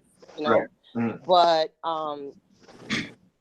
in that instance, find I would probably find someone who can advise me on how to advise the child, because kids don't just come out and tell you stuff like that. So if someone trusts you enough to just say, I'm being sexually abused at home or physically abused at home. A lot of time when it comes to physical abuse, you can see it, but the sexual abuse you don't really know unless the child so well. You see something different in their behavior, or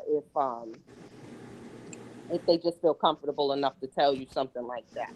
And in that instance, for me, I would have to consult someone before I, go to authorities. I would not just run to the authorities unless it's something so severe that they would have to, take take over.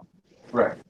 All right, and definitely I respect that perspective. Sister Aaliyah, that's the same question to you. I want to hear your perspective on that. What if a child, trusts you, right? And come to you and say, hey, Miss Aaliyah, this is happening to me at home. But you know that the parents, they are a little bit, okay, disgruntled, and going to them might escalate the situation more or even put the child in harm's way. How would you approach that situation? Would you go to the police, and then knowing that that child may be taken away from the home? Sometimes, do you think that might be a better scenario, or you would try some other way to assist that child? What approach do you think you would take on that? In my case, I would try different ways to assist the child. I will be that person that child could come to talk with and whatnot, because like I stated earlier, Mm, I did work with in the DCF system, Child Welfare Agency, mm, where we help such children. I counsel children like that, so that's something that I did for a number of years. So I would be that person.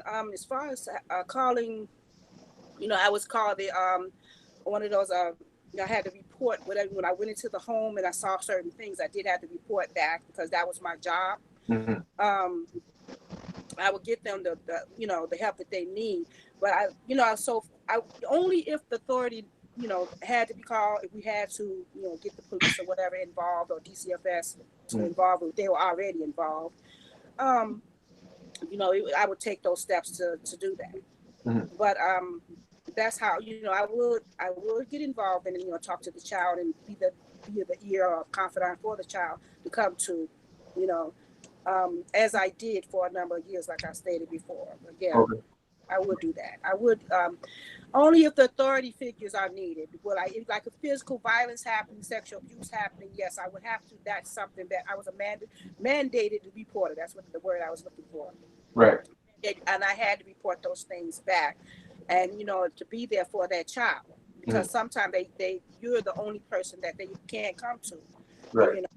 for, and they trust you, or they Right. build a relationship with you where they can't trust you to tell you what's actually going on with them at home, in the home. Right. So yeah, I would do whatever I could to help that child get out of that situation. If need be, I would call the authority. Right. I totally respect that. Sister Felicia, right? And And I'm glad, I'm glad, the sisters, mentioned, especially Sister Aaliyah, she mentioned dealing more so with children in a certain situation. Now, a lot of our children are actually in foster homes, and it is. I mean, I'm not. I don't know for a fact, but I get a lot of report in foster homes that children are always, not always, but a huge percentage of children in foster homes are abused in the foster care. okay, they're abused, and because of the situations at home. So you leave one situation to go to another situation, thinking that is better for you. But those people who actually get you into their home, they do it for a paycheck. How do we advise those children that's caught between a rock and a hard stone, where you cannot go home because you were abused? Now you're in a situation, you don't know that the foster parents are doing it for a paycheck, but now you're in another abusive situation and you're bouncing from place to place. You don't know what to do, where to go. Sister Felicia, what type of advice and or words of encouragement would you give children in that situation? So that's something sensitive to me, because my mother grew up in foster homes, and it went from one worse situation to the other. Mm-hmm. And I take that situation as, just recently I found my niece's young friend was sleeping on my porch. Right? The way I have my house, my nieces and nephews live downstairs, and I live upstairs in the apartment, me and my son. Right? My nieces and nephews and sister-in-law. So she had a young man sleeping on the porch, her friend. Everybody went crazy because actually my older nephew came home and seen this 6 foot tall, 15-year-old boy sleeping on the porch with his sisters in the house. So my sister-in-law calls me downstairs to speak to the young man because she'll call me for, help. And at that night, it was actually raining. So at that moment, the way he was telling me, it sounded harsh. So come stay in my house for the night. I have a male son upstairs. He's a young man. He actually knew my son. So he stayed upstairs. And then the next day we spoke, and he told me about his mom and their situation. And I asked for her phone number. And I called her that same day. Right? And I told her that I have her son. And he told me what he said.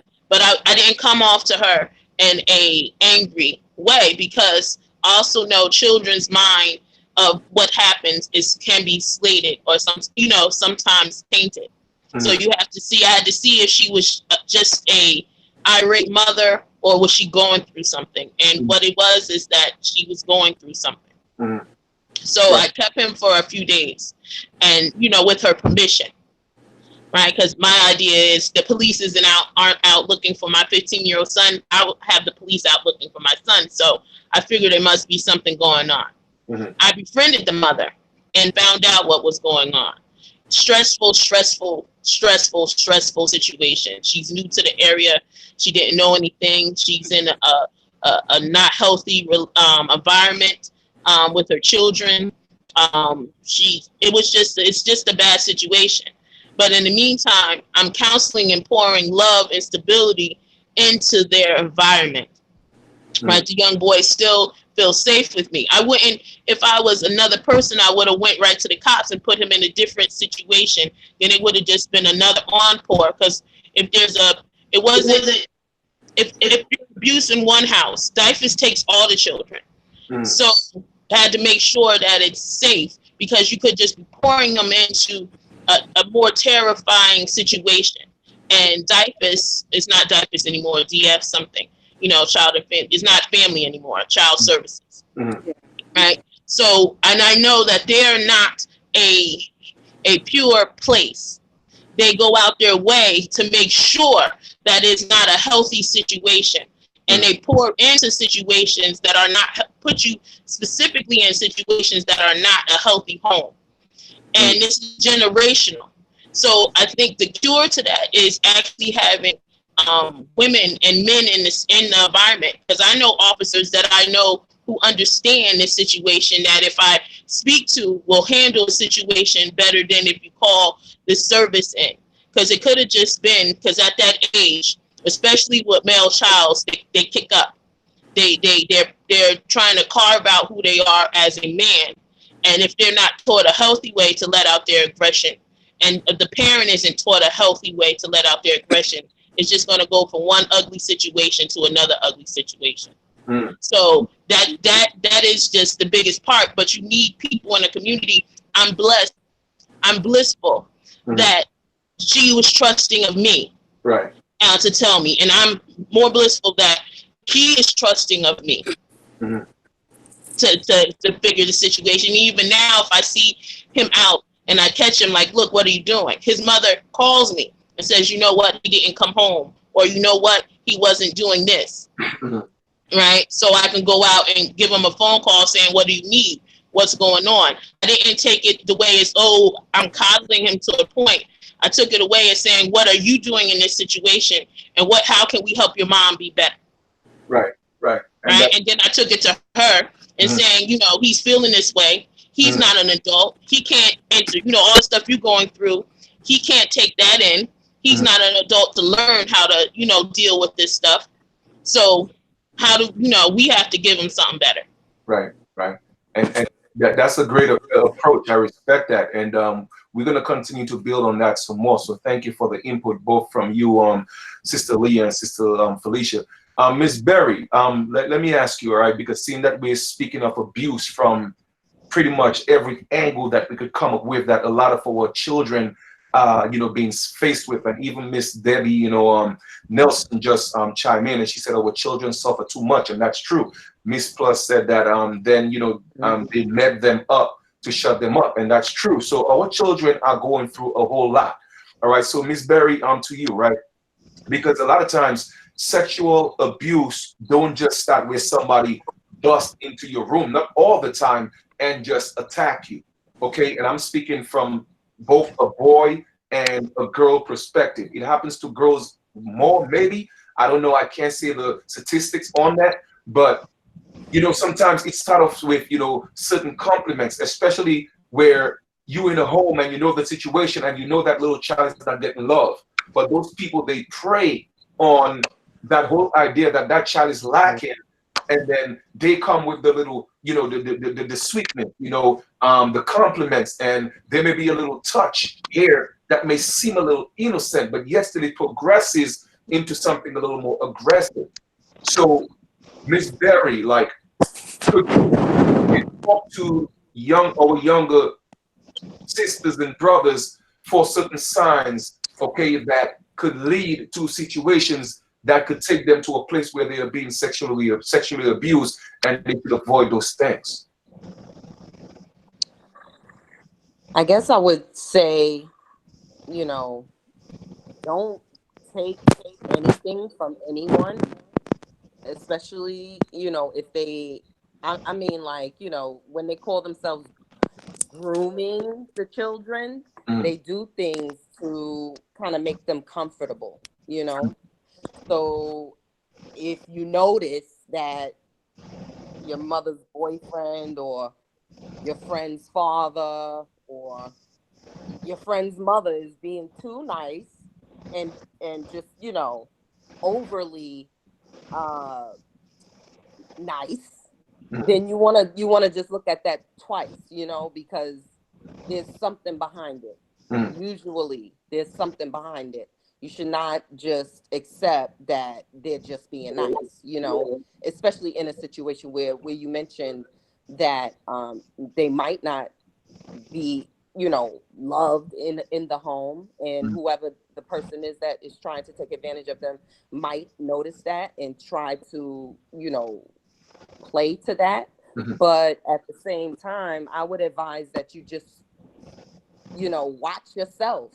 I mean, just try not to be fooled. And it's hard to say that because, you know, children, they, you know, there's little things you could do for kids that they would appreciate, and they would want to hang out with you more or see you more or whatever. And then whoever the predator is goes in for the kill, you know? So that's kind of hard too. I just say don't accept everything that you think might be love. Right. Always, always, always pay attention to what's really going on.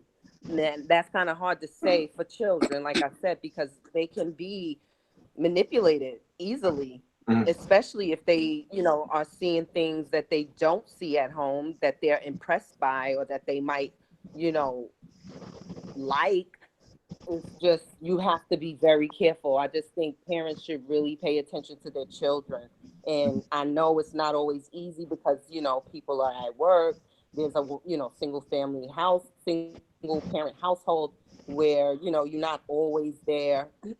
But the children should know to not accept everything from everybody.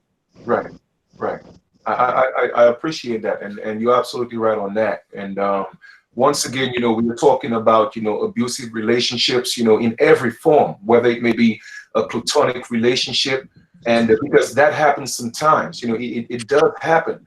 And I'm gonna kind of touch on that because, like I said, we're going from one to the next, and that goes to you, Sister Leah. What you call it, abuse doesn't always have to come from that profound place. Okay, it could be just a friend, all right, who's abusing you, and sometimes you can't realize it. It's like, you're always there for that friend. You know what I'm saying? And for some reason, when it's time for them to be there for you, they are not, but they're always abusing your kindness, right? And you just can't say no because sometimes we put ourselves in a position where we can't say no, and that's a form of abuse. You see, that's the form of abuse. So let's talk on that a little bit. How do we draw, when and how do we draw the line when it comes to just platonic relationships where we are always being there for people, and I'm not saying we are doing for them because we want them to do for us, but at some point it becomes abusive because they're taking advantage of the situation. But because you are so kind, you are not able to see that. Let's shed some light on that a little bit. Okay, talking from experience again. I had this very close, friend. We were best friends and co-workers for a number of years, and I guess her personality was more. I guess she wanted to be, I guess the dominant friend or whatever, and I was always the laid back one, But we was like two peas in a pod. We was always together, and everything. But then it came to a point where she was, I thought, when my face was turned away from her, she would give me a look, or she would look at me, this is other people telling me, why was she looking at you like that when you turned your back, or turned away? And I come to find out that she was she was very jealous of me, of my family, just of everything. And so it really broke my heart, because she was being kind of verbally, kind of like, she's really being kind of aggressive, and I'm like, what, and I would have to tell her about herself a lot. And I'm like, this is unacceptable. And she was like, well, best friends, that this is how they do, this is how they treat each other. But I'm like, I don't like that. I don't want that. I don't care, what you might think that this is how best friends supposed to act, but that's unacceptable to me. No. So it came to the point where I had to make the decision that she was becoming too overbearing, and so I pulled myself away from her. And so when I started doing that, she was like wondering why did you don't want to come around no more, and and what's going on with you. I just had made the decision that I did not want that in my life, and I was, going in decided to take a different path. And, it's like they say, sometimes people, they can't come where you're going. It was time for me to make a change. And I felt like she was not the one that I was going to have in my life, moving forward. And so she didn't like that idea that I was rejecting her and I was moving on. And so she tried to cause a lot of confusion and everything. And she became very violent. She wanted to fight me at work and things like, just like that. And it just caused a lot of, confusion and like a negativity around me. She tried to get other people to chime in on what she was trying to do. I guess punish me for not wanting to be friends with her any longer, feeling like that I don't need you in my life anymore. This is not what I want. I didn't ask you. You're a totally different person than what I thought you were at first. I gave her the benefit of the doubt. When a lot of people would, say different things about her, like, why do you even want, because I didn't know, but she was there at that particular job before I got there, so I didn't know her past. And by me giving her the benefit of the doubt and wanting to trust her, you know, and everything else, and seemed like we were getting along. Mhm. Behind my back, she was just doing the opposite. And so when I finally, like, you know, got wind of it and just opened my eyes to it, I'm like, you know, I need to, really need to evaluate this situation, because it's something wrong with this. I don't feel right about it. You know, people coming to me, telling me certain things that you're saying behind my back and doing behind my back. And I don't like this. It's starting to feel like really abusive, and I started to feel like boxed in. Mhm. And, you know, I just want to get free of that situation. And Mhm. so you know, I got out, I found my way out of it. I just pulled back and withdrew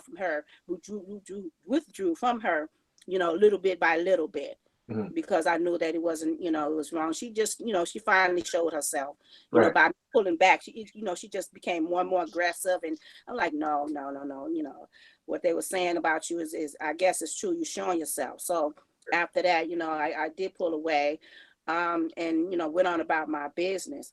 You know, and she wanted to come back into my life and be friends, but I'm like, you know, never to that extent where I would get to the point where I would trust you so much. But you know, you felt like you had the need to neglect me or abuse me and think that it was okay. Then you're like, oh, friends do that. That's not in my book they don't. Friends Right. don't Right. do that to each other. It's a Yeah. level of respect that you have to give. And if you're not giving that, then I don't need you or want you in my life, period. Right. Yeah. Absolutely. I agree with that. And you know, Sister Felicia, you know, we're gonna pretty much stay in the same, you know, on the same build on that, but I'm gonna be specific with that, like kind of like going back and building on the specific, you know, of what we, you know, what was asked, right? And so it's like, okay, you have a friend, right? And like I said, that could be abusive as well. You have a great heart and you're always giving and giving and giving, but for some reason, that individual, it could be man or woman, so we are not saying it's just women, that they're always in a situation where they always seem to want because they know you're always giving. At what point, you as an individual, okay, realize that this is abuse and I'm being taken advantage of? At what point do you stop and how do you approach that? Do you just walk away or how do you deal with a situation like that? Can you hear me? Yes. Okay. So that's the story of my life. I am a giver. I am a healer. That I exert a lot of energy. Mhm. That's my natural me. I'm an extrovert, to the point where I give out a lot of energy. Mhm. And it actually became something kind of addictive because I like to help. Right. But to the point where I deplete myself of the resources I need to sustain, and I can't help anybody else if Mhm. I'm empty. So but to be honest, that is something I'm learning. Mhm. I am constantly learning to kind of pull that part back. There is times I said no. I recently said no to being a secretary. Mhm. Um, Right. recently, no is a hard word for me because of my nature. I always want to give Mhm. and to do. But I had friends who take my kindness for weakness Mhm. and don't realize that I'm meek, I'm not weak. So once you show your strength to people and they realize that it's not that you're naive, it's Mhm. that you're willfully giving and that you can willfully say no. Mhm. Usually they'll see that and disappear. They'll eventually, when they figure out who you are and know that their intentions are not pure, they'll run from you. Mhm. Literally run from you. The way my energy is right now, Mhm. again, I'm learning this Mhm. because my natural nature is to give, Right. Right. right, and to give. Right. Right. And I don't necessarily. It's actually very hard for me to receive, Right. Right. right? If that's, it's easier for me to give than to receive. Right. Right. So there will be people who try to take advantage Mhm. of that situation, and it is a form of abuse, but it's an abuse that we, Neglect. like all abuses, we take on to ourselves. We don't realize that we have that addiction, Mhm. right? We Mhm. don't realize that it is an abuse Right. of our friendship. If any situation you come out and you feel hurt and you're wounded, right? It's not always you can give, but if that relationship works for you, then Mhm. it works for you. Right. But if you feel wounded Mhm. and unvalued Mhm. and hurt, then it's poison. Right. And you have to learn how to, in a healthy way, cut that off or Mhm. to address it in a Mhm. healthy way. Again, that's something I'm learning. Right. I'm openly honest about it. I'm learning how to say no or to give it time. I had a friend tell me I need to say no first and then come back later and then figure it out, right? Then, Right. to come back and address it, but just say no right off the bat, Okay. right? But because that's an issue with me, Mhm. right? Because literally I can have like every part of my day scheduled with stuff for other people Mhm. and not myself. But that's again part of my gift. Yeah. But there's people inside of it, Mhm. that abusive part. You're going to have to cut that cancer out, because what it's going to do is going to taint you from the person and places you need to be. You're going to be so drained and poisoned, and it's also a distraction. Mhm. It's to distract you from the healthy places that you're supposed to be, right? Right. Because if you're so hurt and you're so wounded, I try my best. Again, I'm human, not Right. to take my personal things into stuff, or Mhm. not to, take the pain into other areas, right? And I think I'm pretty good at it, but again, I'm human, so it does sometimes spill in, Right. other areas. Right. But again, we have to learn how to cut that cancer out and treat it at its core and figure out what that poison is, and and put the cure on it. And Right. it is a form of abuse that most people don't realize, Right. I and they agree. take it on. I agree. I agree. I agree. And great input, ladies. Great input. Let me go to Miss Berry. Miss Plus, put yes, and again, abuse could come in so many different ways, and it could be so subtle. And I never really thought of it from that perspective. But again, we are being open, and we're not here to to bash anyone or any profession in any sense. However, someone put in the chat that teachers could be abusive. That's true. But what caught my attention was, and that's Miss Berry. Somebody said a preacher, and when I saw that as a comment, that to me that kind of like raised my eyebrows a little bit, because when I think about it, it's like people are always giving. Yes, preachers, they give the word, but people are always giving money and they never give back. Because I know situations where a lot of people, even elders, go to their pastors for help, and they tell them, well, you know what, you have to go to Jesus, but then they still have to give their tithes and offerings. So, Ms. Berry, do you think from that perspective that preachers could also be abusive in terms of um, dealing with the congregation? Yes, I would agree with that. Yep. Mm. I would agree that that's a common thing. That's something that just happens every day, all the time. It's not uncommon. Yeah. And I don't want to start, judging people, but Mm. at the same time, they should be aware that they can easily be taken advantage of by their preacher, especially if you're overly religious and you're always in the church or whatever like that, and you feel obligated to contribute monetarily or with your time or whatever like that. They can abuse you, and Mm. you unknowingly are just going along with it because With you it. are calling yourself being I guess a servant or a faithful servant Mm. to Humble, a submissive. person. Mm. Mm. So it's, yeah, they preachers are definitely abusers or can be Mm. abusers. I wouldn't say all preachers because some of them are not, but it's too many, Mm. right now at this point in time. Okay, I appreciate the honesty on that. Appreciate the honesty, Sister Leah. I pretty much see you was not into everything, so I would like to give me your input on that, and tell me, can preachers be also abusive in terms of their demands on the congregation and always wanting to give, and take?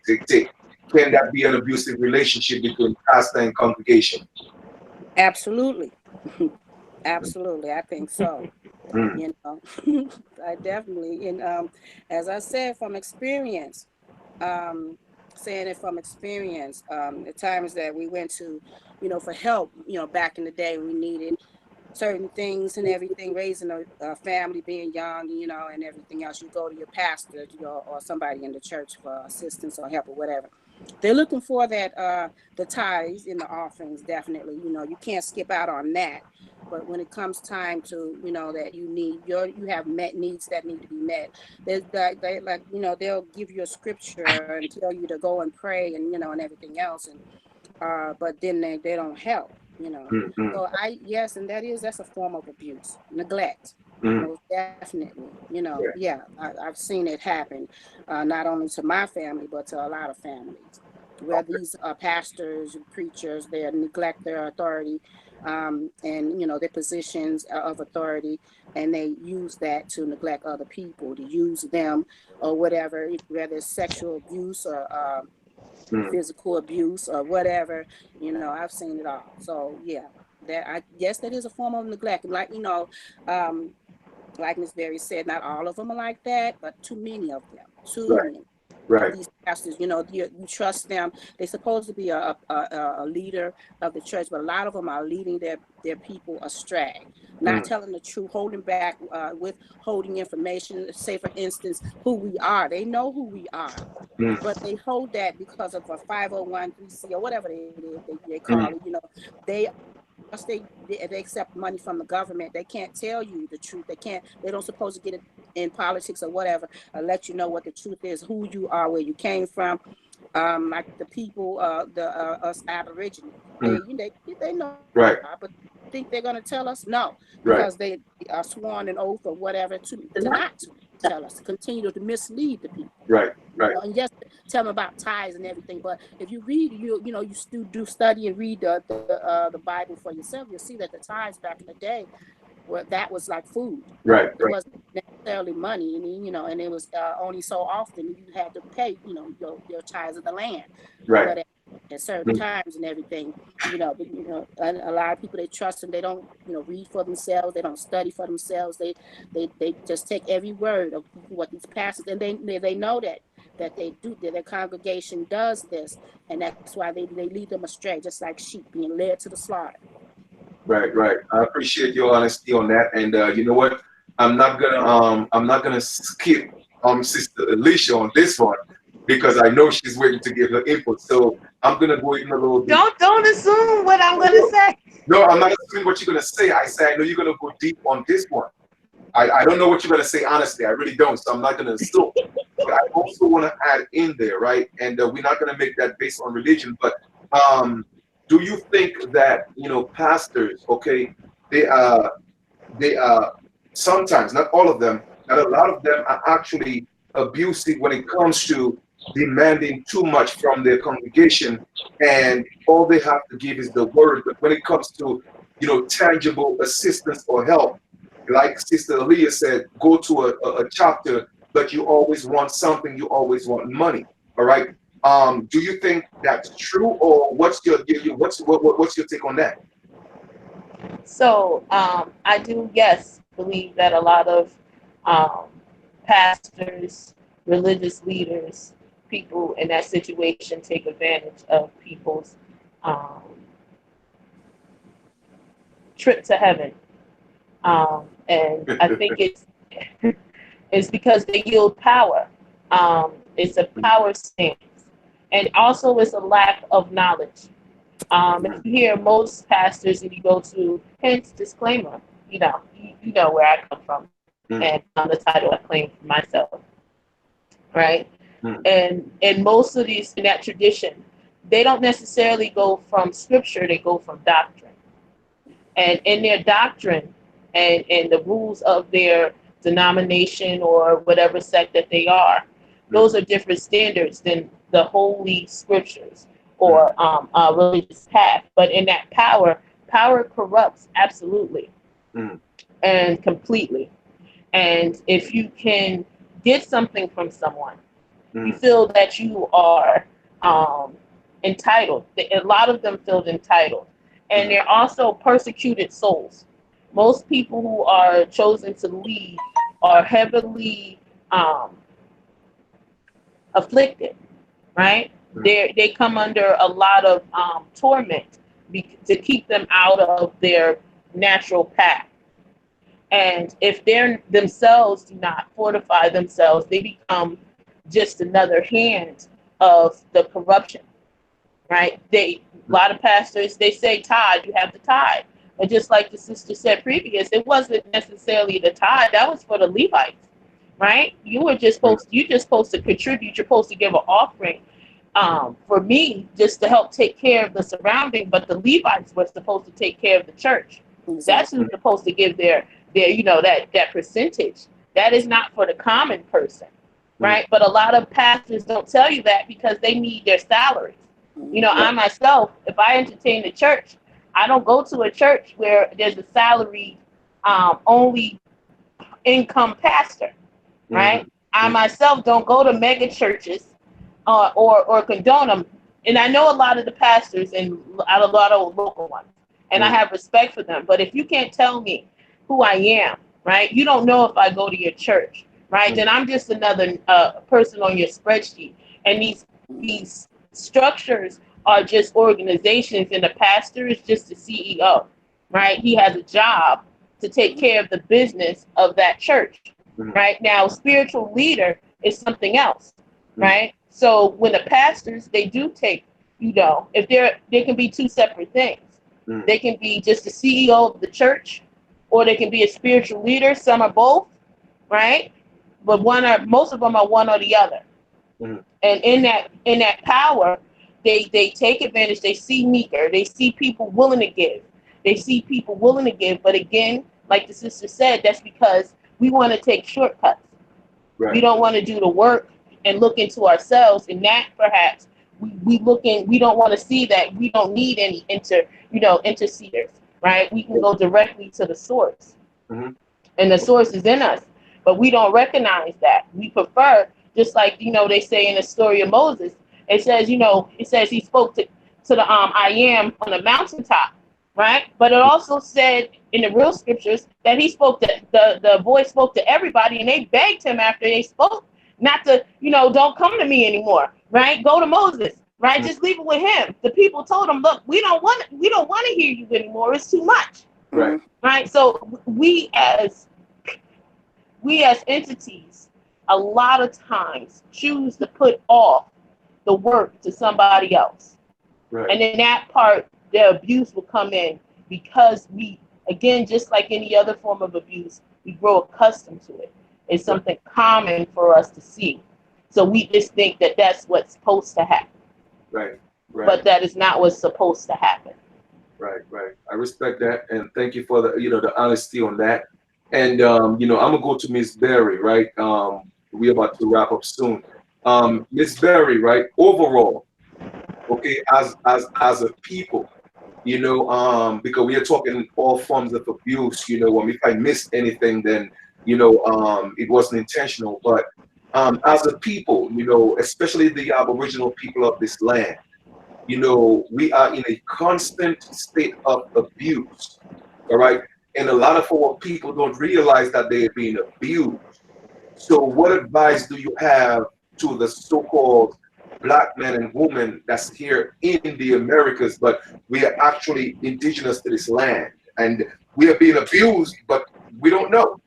You know what I'm saying? So what kind of advice, or words of encouragement do you have for the original people of this land?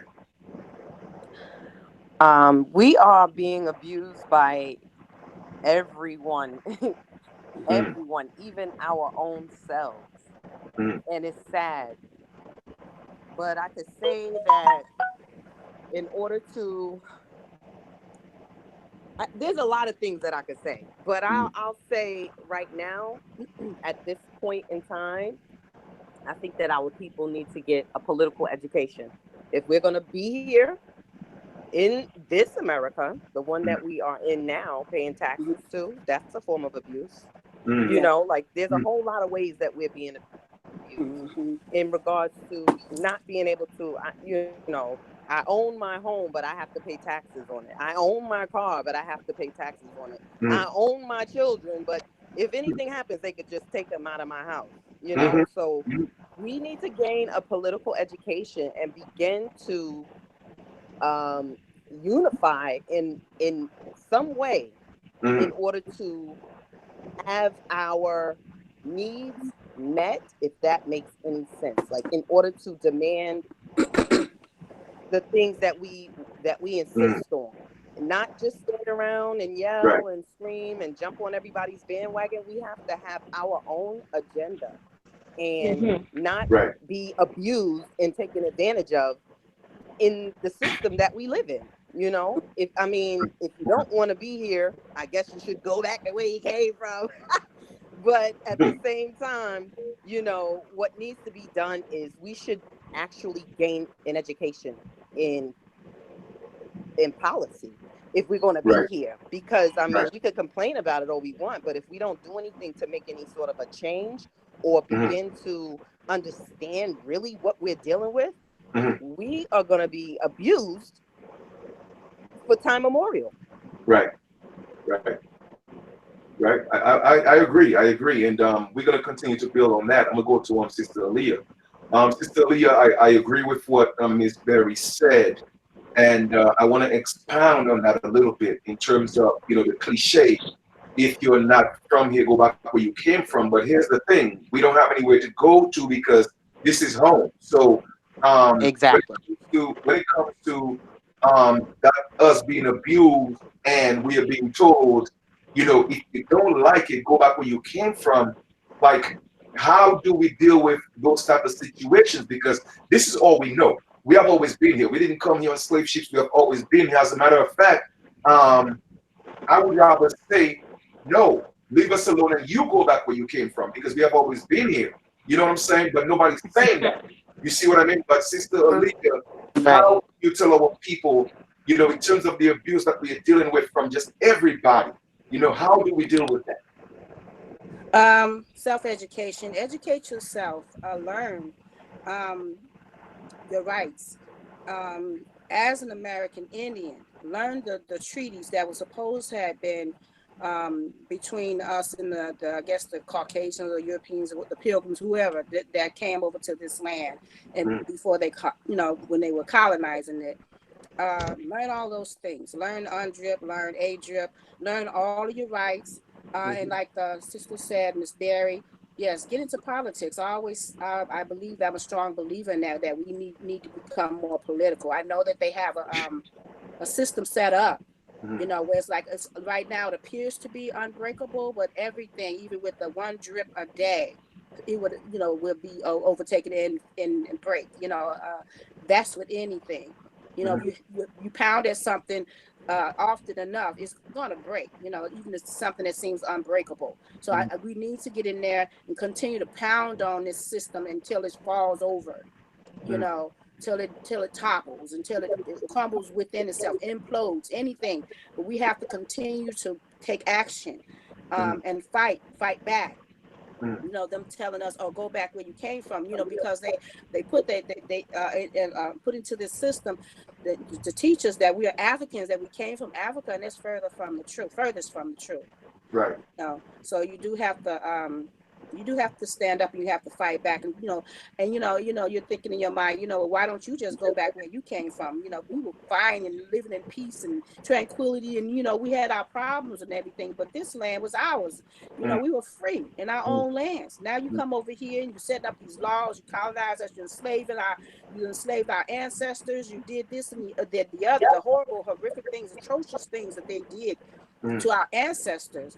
mhm. How do we break that cycle? One cycle at a time, if you have to. Because Right. I was having a conversation with my daughter, Mhm, my oldest daughter, and she's right now, God bless her, she's a director of a hospital. She runs the whole hospital.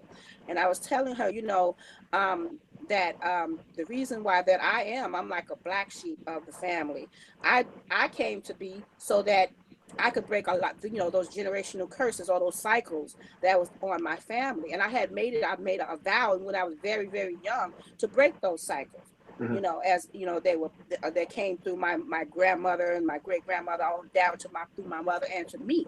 And mhm, I said, well, you know what, the buck stops here. So let us not allow these cycles to continue. They must stop here. you know, those generational curses. We have to stop it. We have to break that, you know, and you know, and we do that by educating ourselves. How we want to change things, then we have to learn, you know, and be that change that we want. We have to learn how the system is first, and we can, you know, turn it around, take steps to turn it around to benefit us. You know, it's already set in place. It's been set in place for a long time, but it's time for a change. So, you know, when it's time for an idea to come, you know, when it's time for that idea to come to pass, it's no greater thing than that. That idea, the time has come for that idea to come to pass. Nothing is going to be there to stop that. So now we have to come together and continue to educate one another, you know, and build together like we're doing now. And like I said, get into politics, you know, keep moving forward. You know, eventually that thing is going to topple, you know, if not in our generation, in our children's generation, in our grandchildren's generation. That's our future. Right. I agree. And Sister Felicia, I'm going to ask you the same question. We're still talking about, you know, abuse, whether it may be mental, whether it may be physical, spiritual, abuse in general. You know, we as a people on this land, you know, of our ancestors, our birthright, our inheritance, you know, so to speak. We are being abused from every level. All right. How do we combat that, and what steps do you think we need to take to overcome this form of abuse that we are being faced with? Genocide, everything in our home. Unbelievable. Sister Felicia.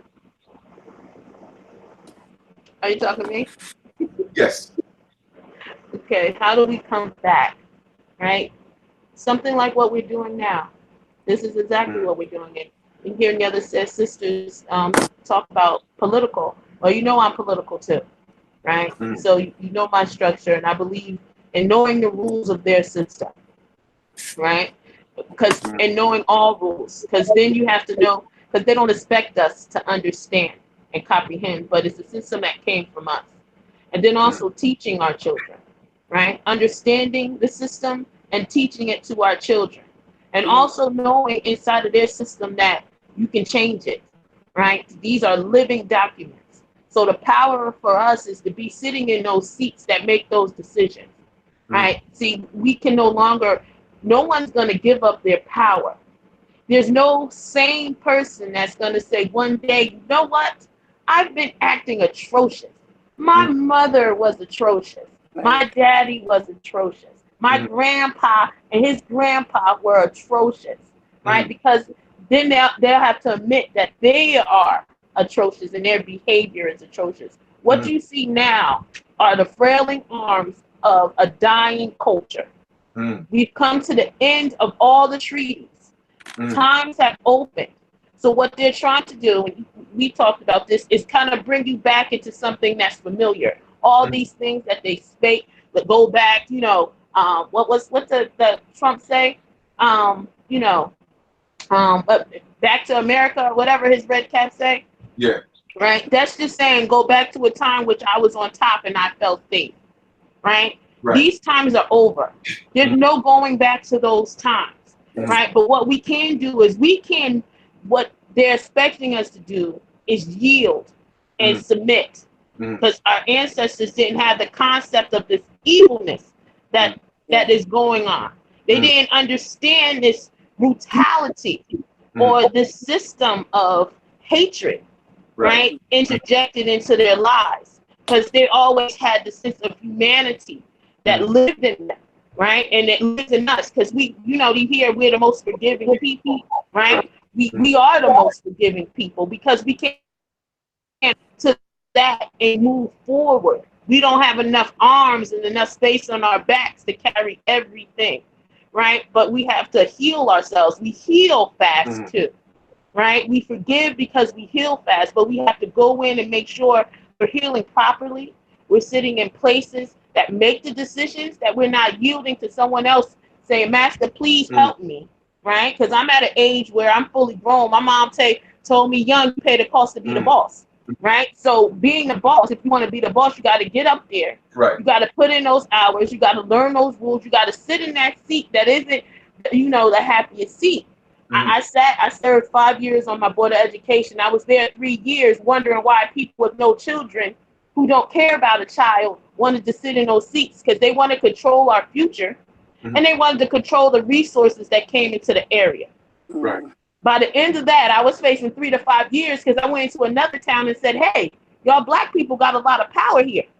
If y'all decide to wake up and vote, y'all are game changers. Right? They didn't, the powers that be didn't like that. Just us knowing who we are, going forward, knowing who we are, teaching our children. Because what if, you know, one of us crazy people, right, decide to spark something? Because once our consciousness, we're linking in consciousness. Once we all understand that the power is in us, then that takes power away from them. They're trying to resegregate because they're trying to save themselves. I'm not going to hate anyone from trying to save themselves, because I am saving us, right? We are saving us. So I'm not going to hate you, but that doesn't mean I got to concede to you on my way past. Right? And that's what we have to do. We have to understand we have to be unapologetically melanated Aboriginal people and move forward. Right? I don't care how you perceive me. I always knew who I am. Right. And when we sit in seats and we make it part of the common conversation, it can't be swept under the rug. When everybody's hearing it and it's put on the national stage, then it can't be swept under the rug. We understand ourselves. I met a young brother yesterday, right, wearing his fez, right? So we had a conversation. By the end, he was like, you know what, I'm going to put some feathers in my fez, right? Right? For him to understand, you understand who, you know, because I'm not you, right? But we understand that you are me. Right. So we can, when we start building and passing on this knowledge of ourselves, then we can grow, and we do it from a seat of power, right? Run for a board of education, run for a city council person, assembly person, get on the committees that does the resources for the park, who take care of the lakes, right? Get on those different things that nobody else is looking at, and then make decisions from our standpoint. And that's where our power and our future, and that the fact that we'll take the belt right out of, you know, their hands, right? And they're so scared that we're going to take the belt out of their hands and beat them with it. But we're not that people. We're going to take the belt and just bury the belt or put it in our pants and pull our pants up and keep moving. Right. I don't have time to beat you with it. I got work to do. Right. You're right. I agree, and I like the way you kind of like, you know, wrap that up, you know, in terms of, you know, the belt. We ain't got time to pick up the belt and beat you. You know, we're gonna take that belt, put it around, you know, all of the young men's pants and ask them to pull their pants up. I like that. You know, I think, you know, we Sister Berry, you know, logged out, so I want to thank her for you know, being a part of the build today. And your input was greatly appreciated. So what I'm going to do is, in conclusion, I'm going to go to Sister Leah. And overall, okay, we spoke about, you know, abuse in so many different forms and on different platforms, right? So overall, starting from our children relationships to where we are at right now, what would you say in conclusion before we get out of here? Know yourself, love yourself. You know, if you feel like a situation is not, that something is wrong with that, then trust your gut, trust your intuition. Then it's time to move on, or time to get help, or whatever it is that you decide to do. Respect that. Respect your feelings. If something don't feel right to you, then it's not right. You know, don't allow that. You know, you don't have to continue to push that. You know, let this go on, and then, you know, it becomes a cycle from you on down, or whatever. You know, you don't have to continue that cycle of abuse or allow it to continue. You know, let that buck stop there with you. You know, make a change, be the change. Right. You know, for a brighter future. Don't don't accept it. You don't have to accept that. You know. I appreciate that. Thank you. And you know, we appreciate you for being a part of the certainly show. Hey, this is, like I said, this is a continuation of just every Sunday we're going to be doing the matriarch bills, even during the so-called week when we're doing videos. If there's build where we have to invite brothers and sisters, I mean, like I was supposed to either do a build on Wednesday or Thursday with the brothers. I asked brothers to send me an email. I didn't get an email from the brothers to do a build, but The whole thing is to have the platform where it's open to each and every one of us, where we're able to come talk about our situations, on what we are dealing with, what we have dealt with, and how to move forward. You know what I'm saying? Be like Sister Miss Berry said, be the change instead of looking for the change. And once again, we thank you for being on show. My sister Aaliyah, thank you so much. I hope you have a beautiful continuation. And I appreciate, love you, and we will talk soon. Okay, my sister? I'm honored. All Thank right. you. All right. Take care. All right. All right. Bye-bye. Bye. Stay blissful. Stay joyful. Bye-bye. All right. Take care. All right. Now, it's just, Sister Felicia and I, we're gonna go back from, the beginning. Wow, sister, hold up, Sister, I'm Felicia. I was about to let you say your closing words, but I guess you thought it meant for you to, get off. But I really wanted you to give your closing words. If you could come in real quick and do that, or if your signal fit, I don't know. I wasn't really telling you bye. I was just telling Sister Leah, we would, to have a great continuation. But I wanted you to give your overall perspective on everything, in terms starting from the youth coming to where we are at. We're still on, just in conclusion, say something in closing.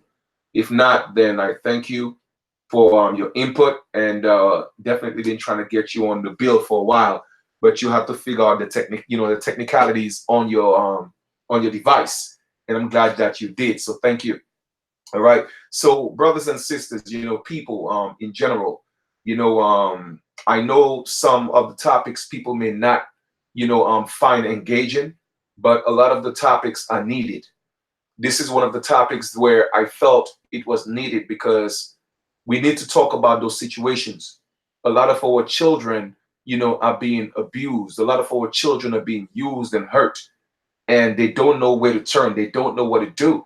And no, I haven't heard conversations, as such, being talked about, where they may stumble upon, a conversation and know how to deal with a situation if they end up in that situation. Okay. There are women dealing with abuse. Like I said, I've experienced it, me personally. All right. Even in New York, I've been on the train station, and I've literally seen brothers getting ready to fight, they're women. And I had to jump in and sacrifice myself. Don't know if I would have gotten stabbed, shot, or punched in the face, but I had to jump to the defense of that sister. And I think a lot of us brothers need to do that more often. Okay. Even in situations when the situation is reversed, when brothers are being abused by women. All right. I personally think that other women should jump in and check those sisters. You see, we have to learn to support and keep each other, because we are all that we have. Family, we have to realize that. Okay. And even amongst ourselves, like many of you have pointed out, we have to start with self. Be the change that you're looking for, as Miss Berry eloquently put it, okay, in her comment. We have to be the change that we're looking for. We have a lot of brothers and sisters out here calling themselves Aborigines, but they do nothing but gossip, okay, spread rumors and lies, and degrade and spread propaganda. But yet still you're talking about you conscious. Okay, you're an Aboriginal. That is not part of our culture, because of jealousy and hatred. All right. So when you hear those people doing those things, you check them. Okay, you check them, because we have to hold each other liable. We have to hold each other accountable. Is the only way the change is going to take place. Okay. And when it comes to our people on a whole, all right, let us stand fast.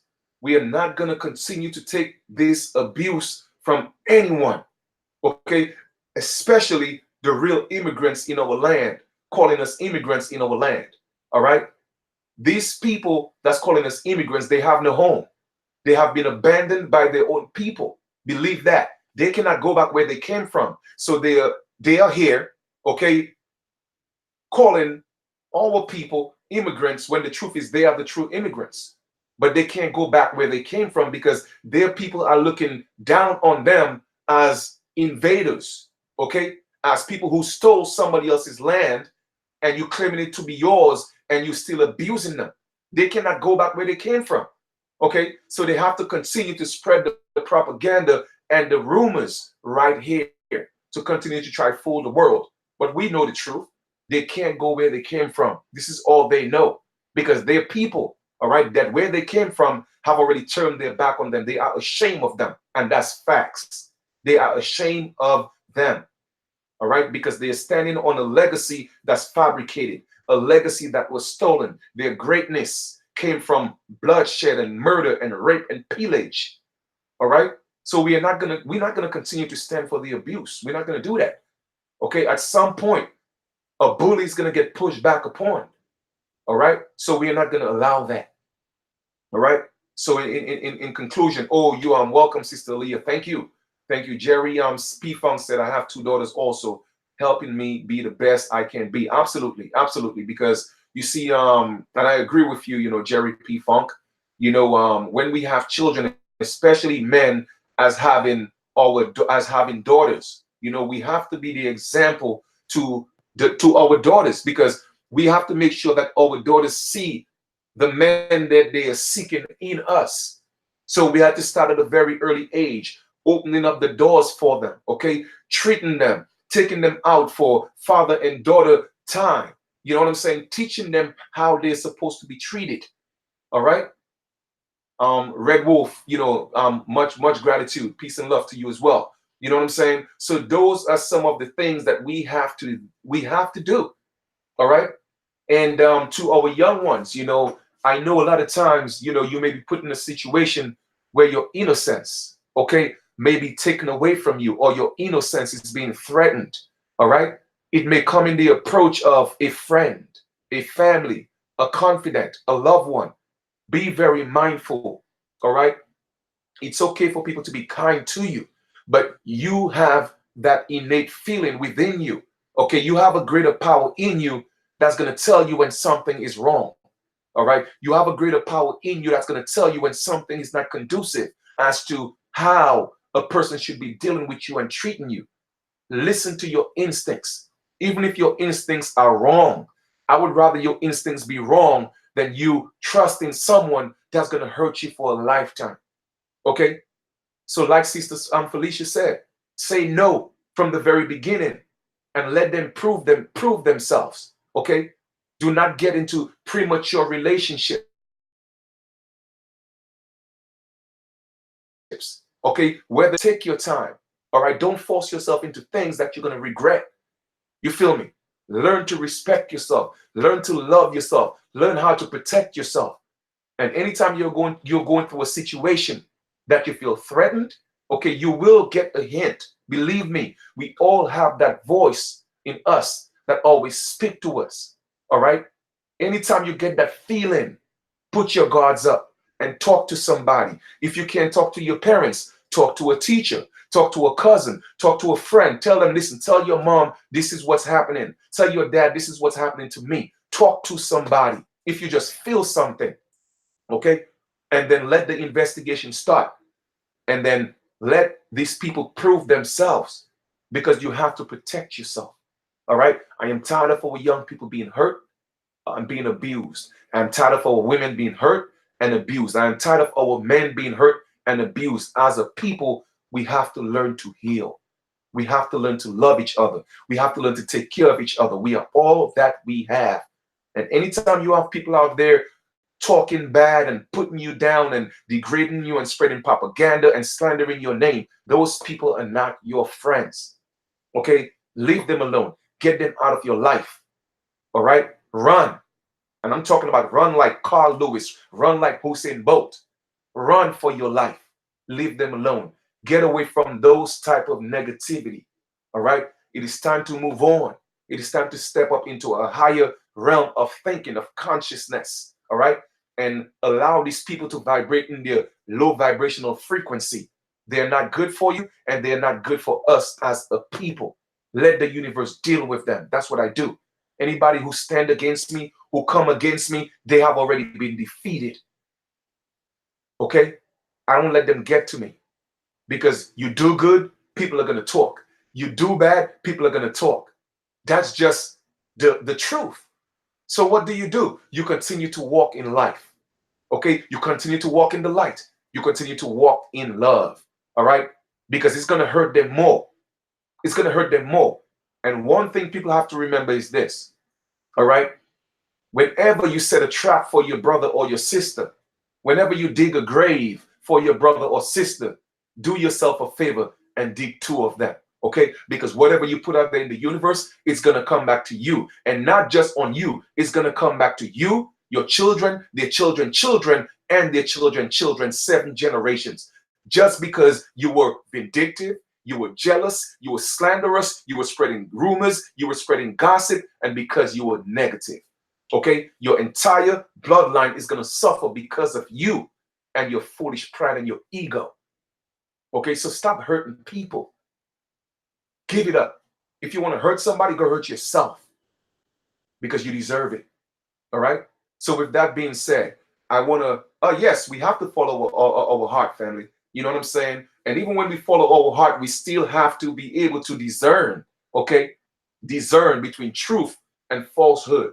Because sometimes people come and they send their representatives, okay? So we have to be able to be vibrating on a higher frequency, family, to detect those people that are hiding behind the veil, okay? They're hiding behind that mask. So we have to be sharp enough to see through the smoke, okay? So with that being said, continue to be good to yourself. Like Miss Berry said, okay? Be the change that you so seek, all right? And in the words of Sister Aaliyah, you know, let us get more into politics, okay? Because if changes need to be made, we cannot make the changes from the bottom, all right? We have to get to the top where the changes are being made, the effects of the changes are taking place, all right? We have to be at the table where those decisions are being made and not be at the bottom after decisions are made and it's trickled down and we are here suffering because of it, okay? And in the words of Sister Felicia, which I totally agree, I mean, we had a great bill this evening, okay? We are not going to stand by, all right, and not take part in what's happening to us, okay? We're going to get involved, all right? And we're going to continue to let you know who we are. And when we get at those tables, we're not going to pacify ourselves, no, okay? We are not going to allow you to make us settle, no. That was the problem. We allowed people to settle in our land, and that's what we are dealing with. All right. So we are not going to deal with settlers, and we're not going to deal with none of that. Okay. We're going to come and we're going to stand on who we are because you know who we are. And with that being said, we demand the respect that we so deserve in our home. So I thank each and every one of you. Thank you all, you know, the moderators, you know, for keeping the platform, you know, respectful and keeping the trolls away. This platform is about love, sharing, uplifting, speaking truth. All right. And we respect each and everyone's opinion on the platform. All right. So once again, have a great continuation. And we will see all of y'all, you know, in terms of the sisters on the next matriarch bill, which is next Sunday. In between, I'm certainly sure we'll have a few more bills. All right. But with that being said, man, I always enjoy building with the sisters, man. I'm doing all this because I know that our sisters, they deserve their voice. All right. You know, now, you know what I'm saying? If we are not sitting at the table, then we are at lunch. You're absolutely right. You know what I'm saying? You're absolutely right. And thank you, lovely one. Wish you could have hit that bill tonight, but we know sometimes, you're at work. For those of you who don't know lovely one love, check out her platform. She's a musician, and she is putting a lot of who we are in her music. She's starting to spread a lot of that love. Like I said, we have all gone, been through a walk of life, and it's not where you have been, but it's where you're at and what you're willing to do to move forward to walk in life. All right. So with that being said, go to her channel, subscribe to her channel, support her music, and let us learn to love each other and support each other, because we're all that we have. All right. Once we continue to stay strong and we bond together, all right, it's harder to break us apart. You see, when you have one twig, it's easier to just pull that apart. But when you have so many twigs tied together, it's going to be a problem to pull us apart. You feel me? And that's what we need to do. Glue ourselves together. Okay? So you guys have a great continuation, and I do appreciate love you guys. Have a great night. Wholesomeness, light, and love. Give thanks to the Great Spirit, and give thanks to our ancestors for allowing us to have this platform where we're able to commune. This is what real community is about. Take care. Wada.